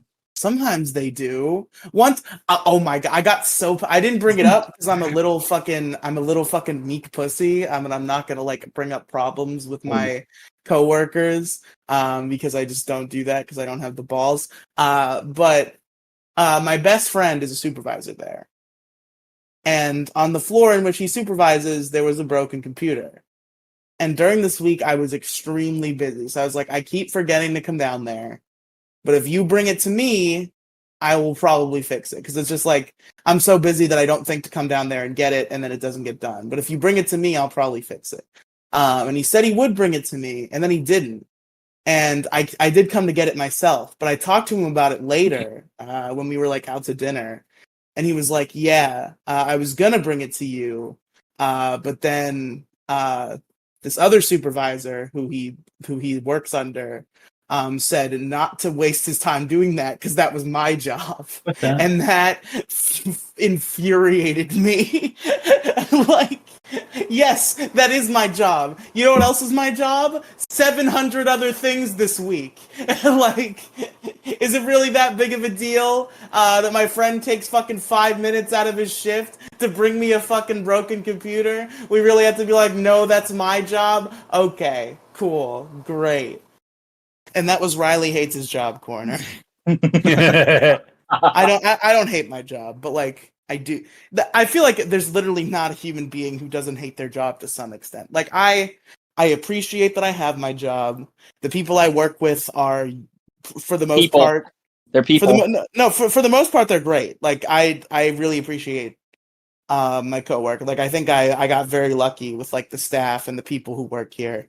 Are just being very nice and very cool and very easy to work with in most cases. But it is a shitty call center job. Hey, So, Riley. you know, it sucks. Hey, Riley, What's up? has anybody ever brought you a burrito at said call center?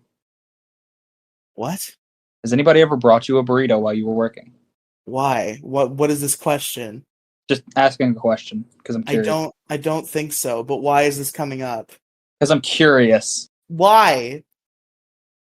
Because To I'm further curious. clarify why you're curious about this very specific thing that you've asked me. because I was trying to make more content out of this. Well, good job, Crow Royalty. Bang up job. Yeah, bang up job. Can you tell this is only his third episode, folks? I can't. Well, technically, I've been just as bad on other podcasts. It's true. So, yeah. Oh, it's all good. Yeah, Crow gets to phone it in on his own show tonight because it's also Bo's show. So Yeah, I could have phoned in on my own. We're basically just stealing Mo's content. Yeah, that's what. No, not at all. No. No one's stealing any content. Like we're actually like having No, that was a good time. joke. That was a joke. I know we're not technically. I'm just saying, like you are. This is the Mo show also, so Crow Royalty does not have to put in as much effort as he would if it was just the Crow's Nest because you are running things. That's all I was saying. Oh, okay. Here's the thing. I kind of picked an easy episode to do for the most part. That's why I was like, yeah, we can live stream this. Oh yeah, because my friend who's never done podcast wants to record tomorrow. That's gonna be. I feel like I have like a moral obligation to be there. Like maybe I do need to watch this Dungeons and Dragons movie. You gotta watch. I'm sorry.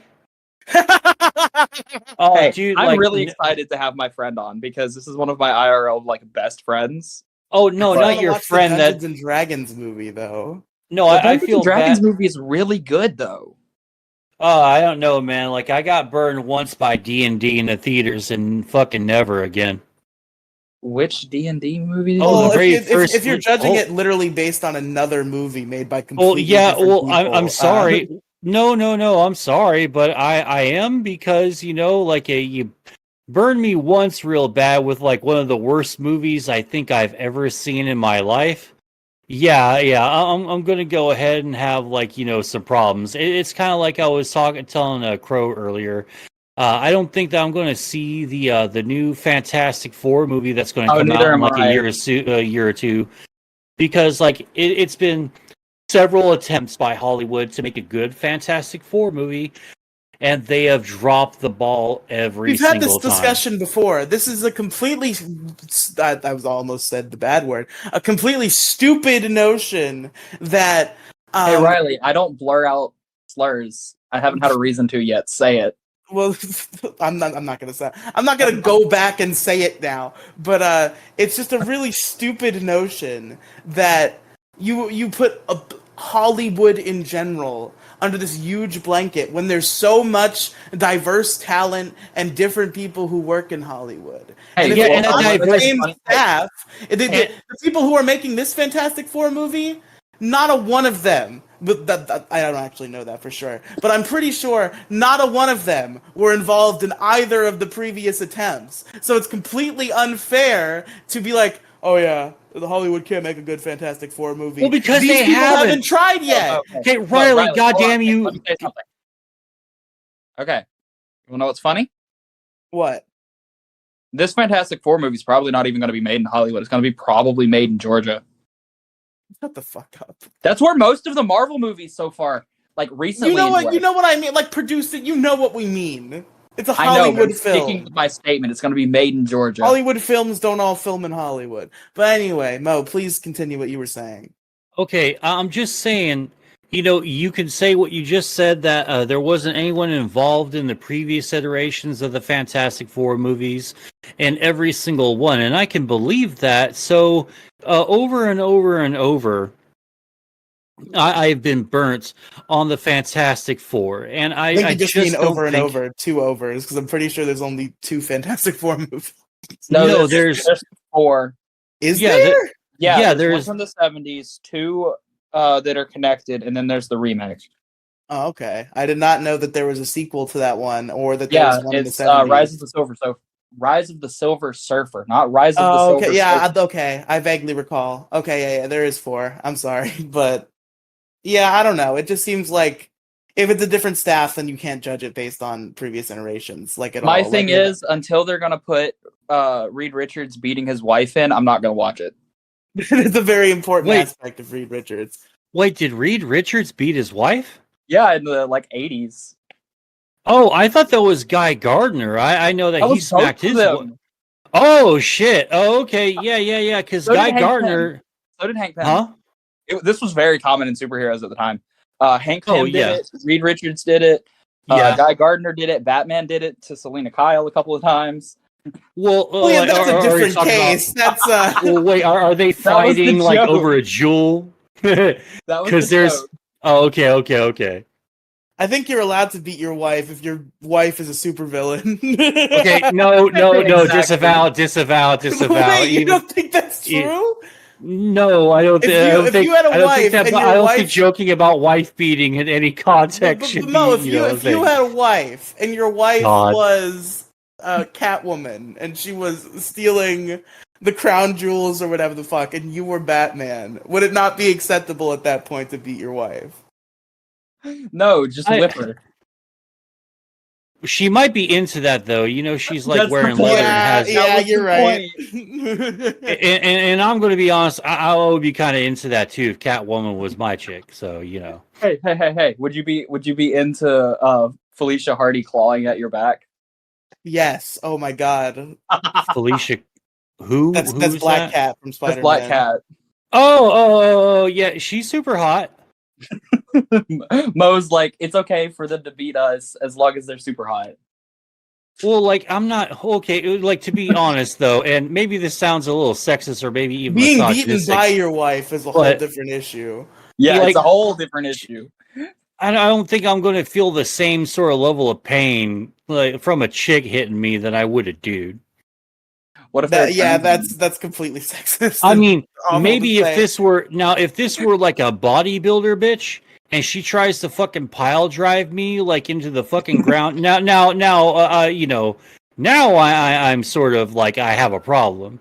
Moside hey. Gaming is into BME levels of CBT. I don't know what either one of those three-letter words means. Oh, he said Mosaic CBT Gaming means is cock horny and for ball abusive torture. I don't know women. what the other one means. Oh no, not cock and ball torture. Oh no.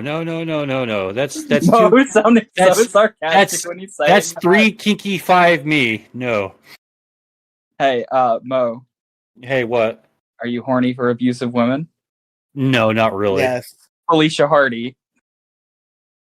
Okay, I'm not- maybe a little bit. I'm not actually horny for abusive women, but Felicia Hardy's Like, hot. if Maybe you're I talking would about be like if like Felicia chicks Hardy that was just real. want to beat me, sure. But if you're talking like I never get the fun ones.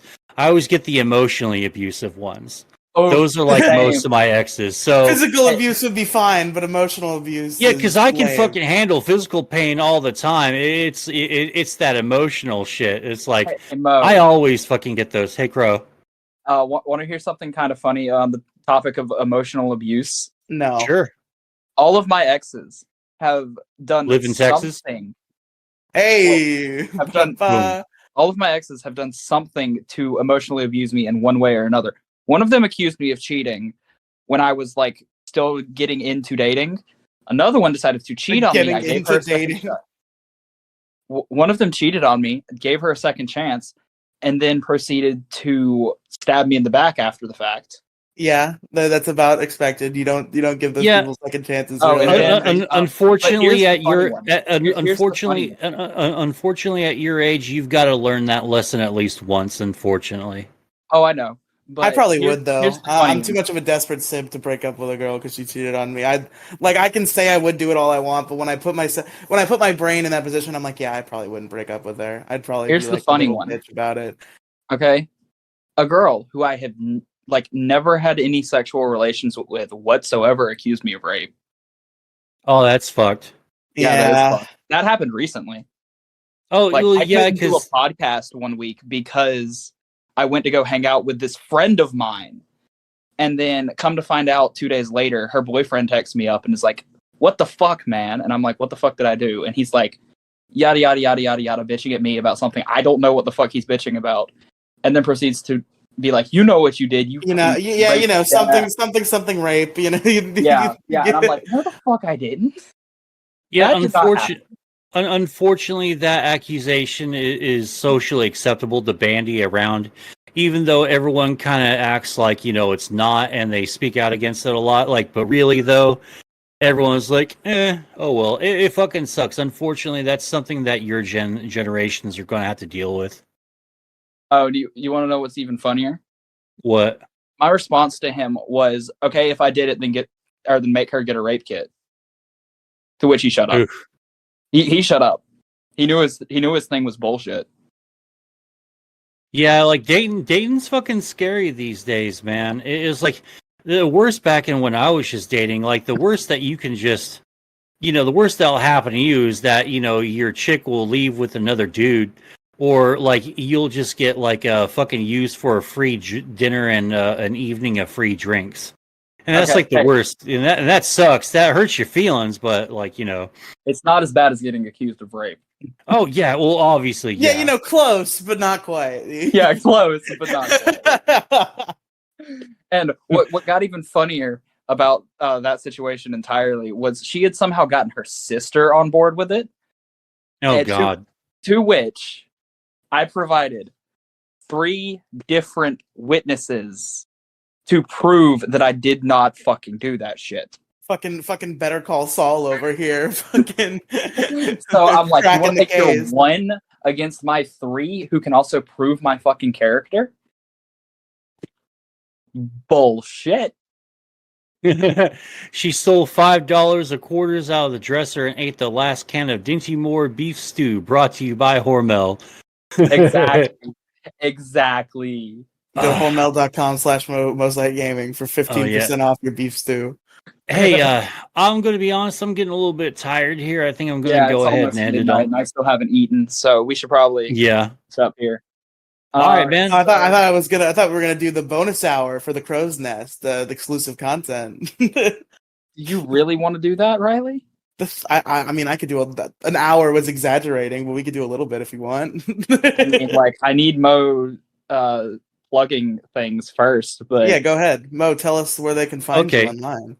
Well, everyone can find me at twitter.com/MSG official YT. I'm on there. And Moside Gaming practically everywhere else. Threads, Insta, kick.com/Moside Gaming, and all that stuff. So, yeah, come check me out. Sweet. Thank you for being on, Mo.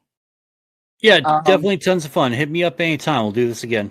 Sweet. And we can record we can like live stream any of the episodes that we record for your audience if you want. Fuck yeah, man. It'll be fun. Sweet. See you later. We can make the Chromo Nest show a regular occurrence. Yeah, it's gonna be like Chromo Nest Show episode 1, Chromo Nest Show episode 2. Crows. What was it? I forget what it actually was. It's the Chromo Nest Show. The Crowsmo Nest Show. Yes. Yeah. Yeah, it's the Crowsmo Nest Show. Anyway, all right, man. I assume we're gonna do like what 30 minutes ish. Yeah, probably. More? All right, later, y'all. This is the exclusive. Later. Yeah, this is the Crow's Nest exclusive stuff. Okay, so now we get to talk about fuck. What do we talk about? I don't know. I don't want to talk about some Hurricaneer. Have you watched more of it? A little bit. No. You gotta watch more of that shit. I do. That show's so good. But I can say, Nanami still best character. I'm partial towards my boys, but Nanami is pretty good. Yosuke is not my favorite, but he's second place. I know your favorite is what was it? Iko. Iko? Yeah. Yeah. I knew it was one of the Thunder Brothers. I just couldn't remember which. The Thunder Brothers. Yeah, they are Thunder Brothers. That's what they are. Exactly. That's true. I'm not denying that they're Thunder Brothers. You can suck my dick. You can't get me Thunder. They like Thunder, though, is the difference. These Thunder Brothers are fans of Thunder. No, those are Thunder Buddies. That song is Thunder Buddies. Thunder Buddies, yeah. How careless of me. Sorry, quoting Ted 2. Or is that Ted 1? I don't remember. I think that's Ted both, but I think it's Ted both. I think it's Ted both. It's a good fucking movie. It's some good movies. Have you covered Ted? I haven't covered. I've seen Ted. I definitely haven't covered it on a show before. Would you be mad? Yes. If I were to get Mo to cover Ted 1 and 2. Yep, 100% yes. Fuck. Why? Because I want to do that. Not with Mo. Get Kathy. No. You can't just stick me with Kathy anytime she doesn't watch a movie. I'm not sticking you with shit. I do everything with Kathy. I don't want you to use Kathy for movies I want to review either. Who can I use for Ted 1 and 2? People who aren't issue crew hosts. Well, none of my friends would be nearly as funny. Get I don't know, man. Get Jack. I'm not getting Jack for Ted 1 and 2. This man has no sense of humor half of the time. Get Metal to review Ted with you. That would be funny. That would be really funny. Actually, you know what? I should message Metal and see if he wants to review Ted 1 and 2. But Also, I legitimately want to review Sword Art Online here now. yeah, we can do that. We should probably split it by arc. So I gotta go rewatch the Aincrad arc of Sword Oh Art Online. no, Why? I'm definitely not starting with Aincrad. That's the first arc. Wait. Oh, I thought you were talking about the 3rd season. No. Okay. Aincrad is the original first arc. Okay, sorry. That's Alicization, what I was thinking of.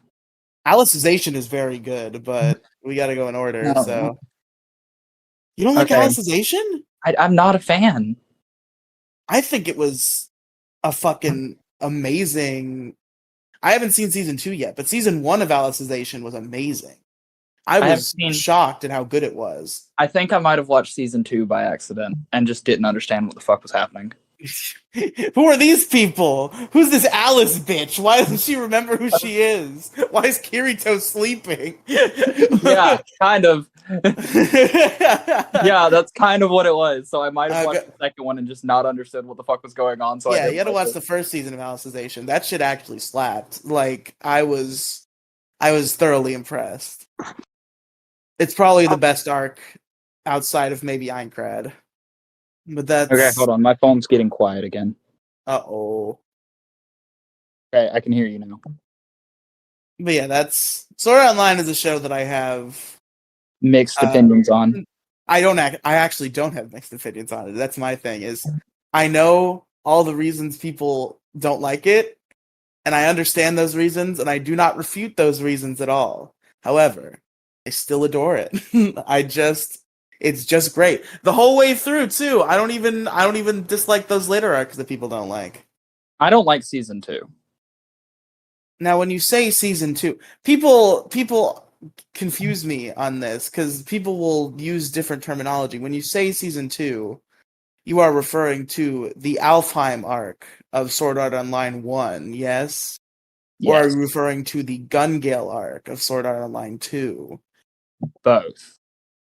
You don't like Gun Gale? Not the arc. I like Gun Gale the show. I don't like Gun Gale the arc. Why don't you like the Gun Gale arc? Too much left over from the Alfheim. That's unfair. That is unfair, but suck it. I don't think Alfheim. I know why people have problems with Alfheim the arc. You shouldn't hold that against Alfheim the game because the Mother's Rosario arc was also in Alfheim the game, and that arc was amazing. My problem is Lifa. What's your problem with Lifa? Incest. Yeah, but like, just ignore the incest and you're fine. No. Who cares? I don't like it. I do not like Lifa.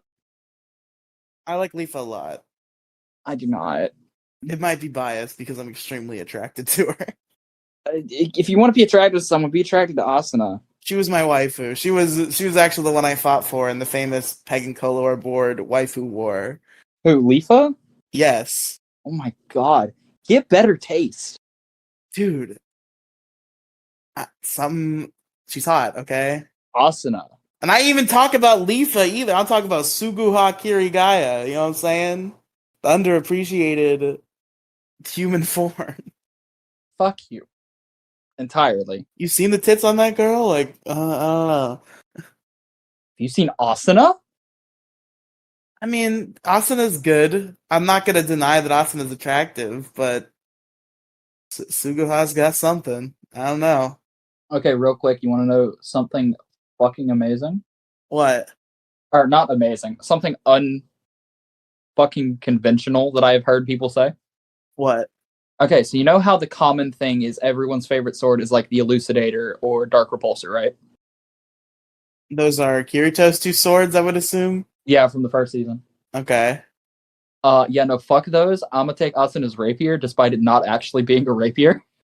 Okay, first of all, fuck your nerdy weapon bullshit. Second of all, yeah, Asuna's rapier is pretty cool. Asuna's rapier is fucking sick. I like the, what am I thinking of? I don't know what I'm thinking of. I can't tell you what I'm thinking of.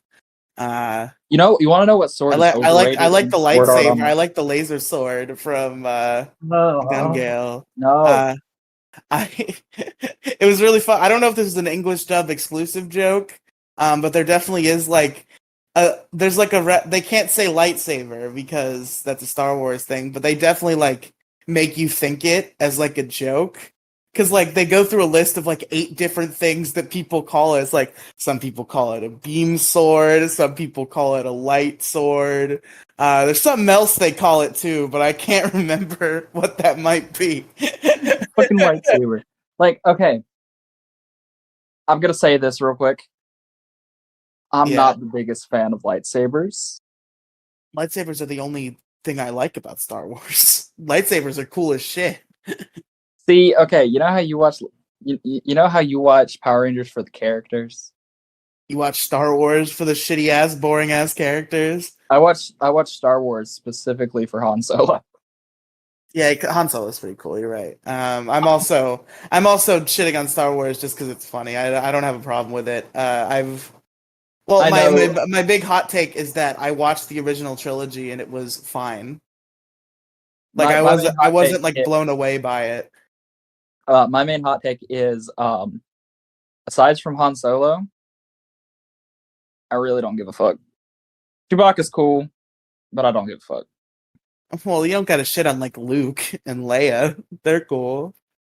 Yeah, they exist. I kind of. And do you want to know the only reason? There's only one reason why Han Solo sticks out to me entirely. What? Because he's played by Harrison Ford. Because he's Indiana Jones. Yeah, exactly. There you go.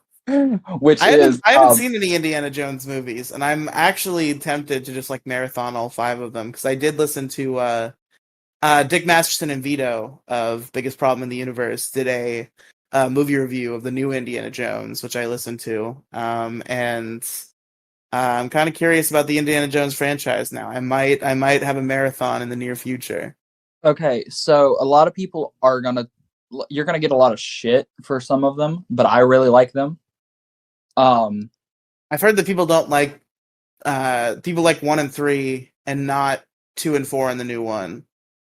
Yeah. But here's my thing. I love them all. Like, have you seen the one that's out now? I have not seen the one that's out now, but I can tell I'm already gonna like it because I love the originals. That's fair. It's like one of those things, like you know how I was like bringing up Pirates of the Caribbean earlier? Mm-hmm. So these are movies that I grew up with as a small child. Okay. I loved them as a small child, so there's still that bit of nostalgia to them that just like makes me like them more than I probably should. Make sense? Yeah, no, that's definitely fair. Like everybody's gonna shit on the second and third one, but those were my favorites as a kid because it was just it's the second and the fourth one that people second and the fourth one. Like the third one. Sorry, second and the fourth one. But you get my point. Like they were movies I grew up with as a kid, and I really liked them. And I know people didn't like Shia LaBeouf as Indiana Jones's son. I have a hot take. Yeah. Favorite character from that movie? Well, prepare yourself for some unfortunate news. Especially like as a small child, he was just like the character that I remember the most of. So it's been a long time. Have you heard the spoilers about him? Which ones? Him being a fucking dick? No, like the spoilers about him in regards to this new film. Oh no. Well, I won't tell you why, but all I will say is he's not in it. Well, go ahead. I don't really care enough. He's dead. Shia LaBeouf is dead. What? He's not the guy, not Shia LaBeouf, the actor, the character in the movie is dead. Oh, that's fine. I'm fine. I don't really care. Indiana Jones is depressed because his wife divorced him and his son is dead. That's Yeah, how I'm fine the with movie that. starts. I'm fine with that. That is like really funny. Like, that's really funny, and I don't care. It's just one of those things. Like, they're cool, but I don't need them in a fuck ton of movies. Like Yeah, Shia fair. LaBeouf in Transformers. Didn't they kill him off screen? Yeah. Why is that a trend? Why is it a trend to kill Shia LaBeouf's characters off screen? Because Shia LaBeouf is not a good person. What's wrong with Shia LaBeouf? Hold on, I'm gonna Google this Shia LaBeouf shit. Why he got kicked off of Transformers? He told me to just do it and not let my dreams be dreams. That guy's pretty cool. Put simply, the Shia LaBeouf Transformers 4 return didn't happen because he felt Sam's thing was over in that one. Okay, so it's not because Shia LaBeouf is a douchebag. It's because he did not feel necessary. Now let's see why he's not in Indiana Jones 5. That was Because just nobody liked Transformers. him. Nobody liked him in Indiana Jones 4. His contentious remarks about Indiana Jones. Oh, I didn't know he was making contentious remarks about Indiana Jones. Yeah, that's what I read from this. Yeah, I gotta check those movies out. I had Lego Indiana Jones for the PS2 as a kid. That's my childhood memories of Indiana Jones. Okay. I am like legitimately starting to get really hungry. Okay, well, thank you for So listening to let's Crow's go Nest, ahead and folks. end. Riley, where can our listeners find you? You can go to the link tree that's in the description 2 times. It's linktr.ee/Riley Cinematic Universe.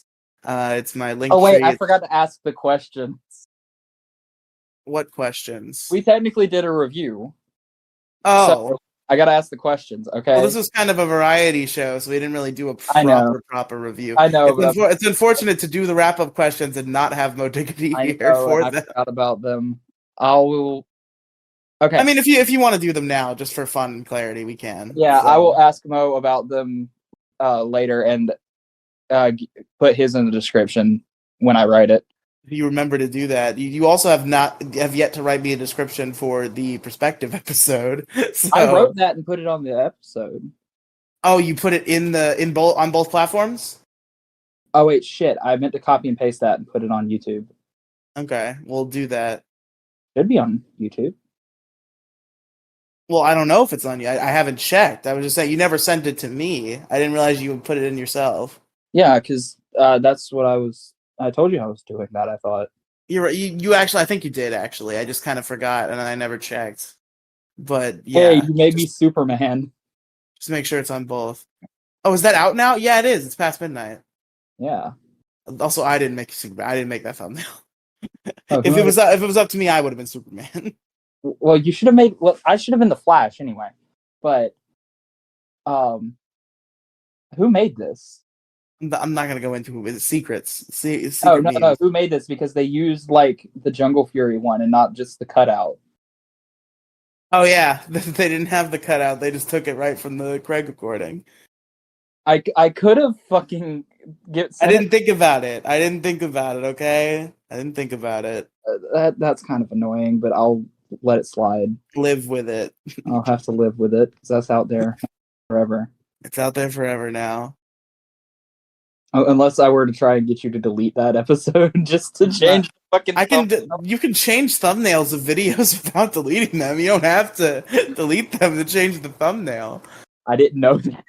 Yeah, you can change the thumbnail whatever you want. Can I fix that, please? Maybe we'll see. I don't think it's necessary. I just want to fix like the cutout so that it's not just my Jungle Fury thing. Yeah. Royalty. Okay, so I'm gonna ask you, Riley. Mhm. Fuck. What are the questions? Hey Riley, what's your favorite character? Thank you for asking, Pro. Probably Lois. I think Lois was done very well. I think she's very endearing. She's very charming. I guess honorable mention to somebody who I didn't mention because I forgot. I was thinking I was going to forget about this, and I was like, no, I'll remember because I'm thinking about it, and I did forget about it. The newspaper kids was the name of the girl, Trip, I think. We talked about that for like a good solid 10 minutes. Yeah, I love those kids, specifically the leader of the group, Miss Tripp, I think was her name. And I don't remember any of their names, so you're gonna have to give me a second.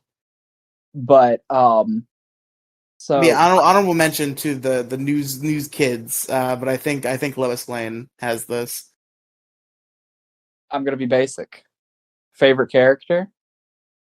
Uh-huh. The fucking animal looking kid in the background of the fucking kids scene. That's a disgusting cop-out answer, and I hope you don't stick to it. No, like I love the little characterization that he gets. It's fucking insane. You really, in an episode, honestly, if you say anybody besides Clark, Lois, Jimmy, or Trip, you're tripping.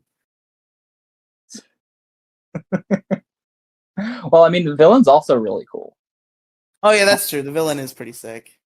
But like, okay, this is partially like speculation, partially based in what I saw, but I hope to see more of them in general. So I'm hoping that we get more character development on all of them, and just his little introduction for what we see of him made me really like this character, just as is. Yeah, that's fair. If I had to pick from the core cast, it would probably be Jimmy. Okay. But if I'm picking like the character that stuck out the most and is like probably the most memorable in my opinion, it's that little dude. And they're like, the little animal kid who they only hang out with because Trip's mom said that they have to be nice to him. Exactly. He's like the best one there. And part of that was also calling me out. Are you the little animal kid in the background that all the other kids just have to be nice to because their moms told them to? Yeah. Part why? Justice for animals. Justice for little animal children. What's his name? I think they should just call him Animal, like the Muppet. That's Animal over there. Fuck, what's his name? Fucking hell. Real quick, I'll also mention, because I forgot to mention this earlier. My big hope for this show is that the secret identity bubble gets broken pretty quick. Oh yeah. If there's more than like 5 episodes where I have to deal with him hiding that he's Superman from Lois and Jimmy, I will be not the happiest guy. Okay. What was your favorite scene? I guess like there are a lot of good scenes. I could give it to like a little funny interaction. Like there are a couple that I have in mind, but I think overall, my favorite scene when looking at objectives is probably like his like magical girl moment, saving Lois. Like I think when he taps into that same latent energy that he tapped into in the beginning when he was a kid, when he first discovered his powers, because of Lois Lane being in distress, and he goes up there and he saves her. I think that scene was very well produced, very very dramatically well done. Even though people are complaining about it because they're like, oh, Superman doesn't do things that look like that. That's more of a Flash thing than a Superman thing. Whatever. I don't care. It looked good. It was cool. It was probably my favorite scene. Okay, mine would have to be honorable mention to Trip walking up to Clark and being like, Clark, like trying to tell him that Lois is in trouble. I forget what she actually says, but then he's like, she like says this all in distress, and he's like, I know, but because like she lied, but like I probably wouldn't have helped her if she didn't lie. So like maybe it's good that she lied. And then Trip's like, not that. That's all I'm talking about. What are you talking about? Okay, my favorite scene is when Lois, Clark, and Jimmy are all going to see the little kids at the store, and Trip is like just trying to get her to like run their like kid-funded newspaper. Yeah, it's pretty good. Like just the little kid interactions just got me. Like I love that whole like section of the show. Most fuckable character. I forgot you put that. There's literally one woman, so. I mean, I'll say it's Clark. I'm not gonna say it's Clark. It's obviously Lois Lane. Yeah, it's pretty obviously Lois Lane. Once we get to Martha or fucking I'm not gonna say Trip. Back off, Kiwi Farms. back off Kiwi Farms. But once we get to like seeing Martha Kent and how she's gonna be drawn, that Jesus Christ, you're gonna be simping on Superman's mom. the mill. She's probably gonna be like an old grandma. They're usually old, right? The Kents.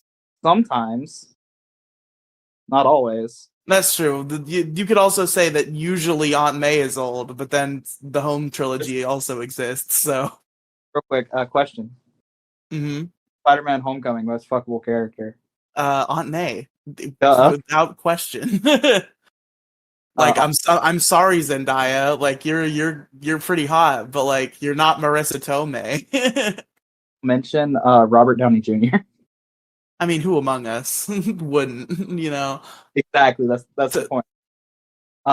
Anyway, so I mean, if I had to go gay for somebody, if I was told you have to have sexual intercourse with one man and it can't be a femboy, it would probably be Tom Holland. So perhaps Peter is the answer.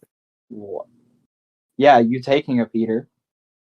Ah, But anyway, rating out of 10. I'll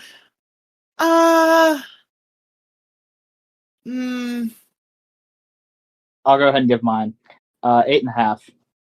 You know, that was literally, you're not going to believe me because you just said it and I didn't say it, but that was actually the exact number I was thinking of. You know, it's a very good first episode. I'm excited to see more. There were a couple like weird nitpicky things I didn't like about it, and it wasn't like this amazing I need to inject more of it into my veins immediately type of thing. But I definitely really enjoyed it. I want to see more. I'm in. I'm hooked. I'd say 8.5 is probably a pretty good. Oh, don't we do it out of 100 on this show?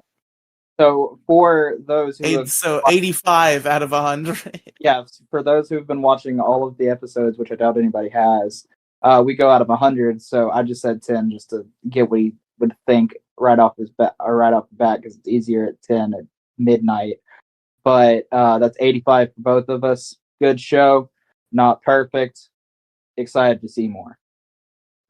So where can our listeners find you? I already said that. Yeah, fuck, I forgot about that. You can find me at The Crow's Nest on YouTube. Because it's in the description twice, I have to plug it twice. Yeah. You gotta plug it twice, bitch. You can find me on Twitter at Crow Royalty. You can find me on Megazord Radio, the podcast that I also do with Riley. You can find me on some episodes of the Issue Crew movie reviews and on the DC Comics episode of the actual Issue Crew. Remember to check out Riley at link.tr.ee/Riley Cinematic Universe. And good night, everyone. I'm hungry.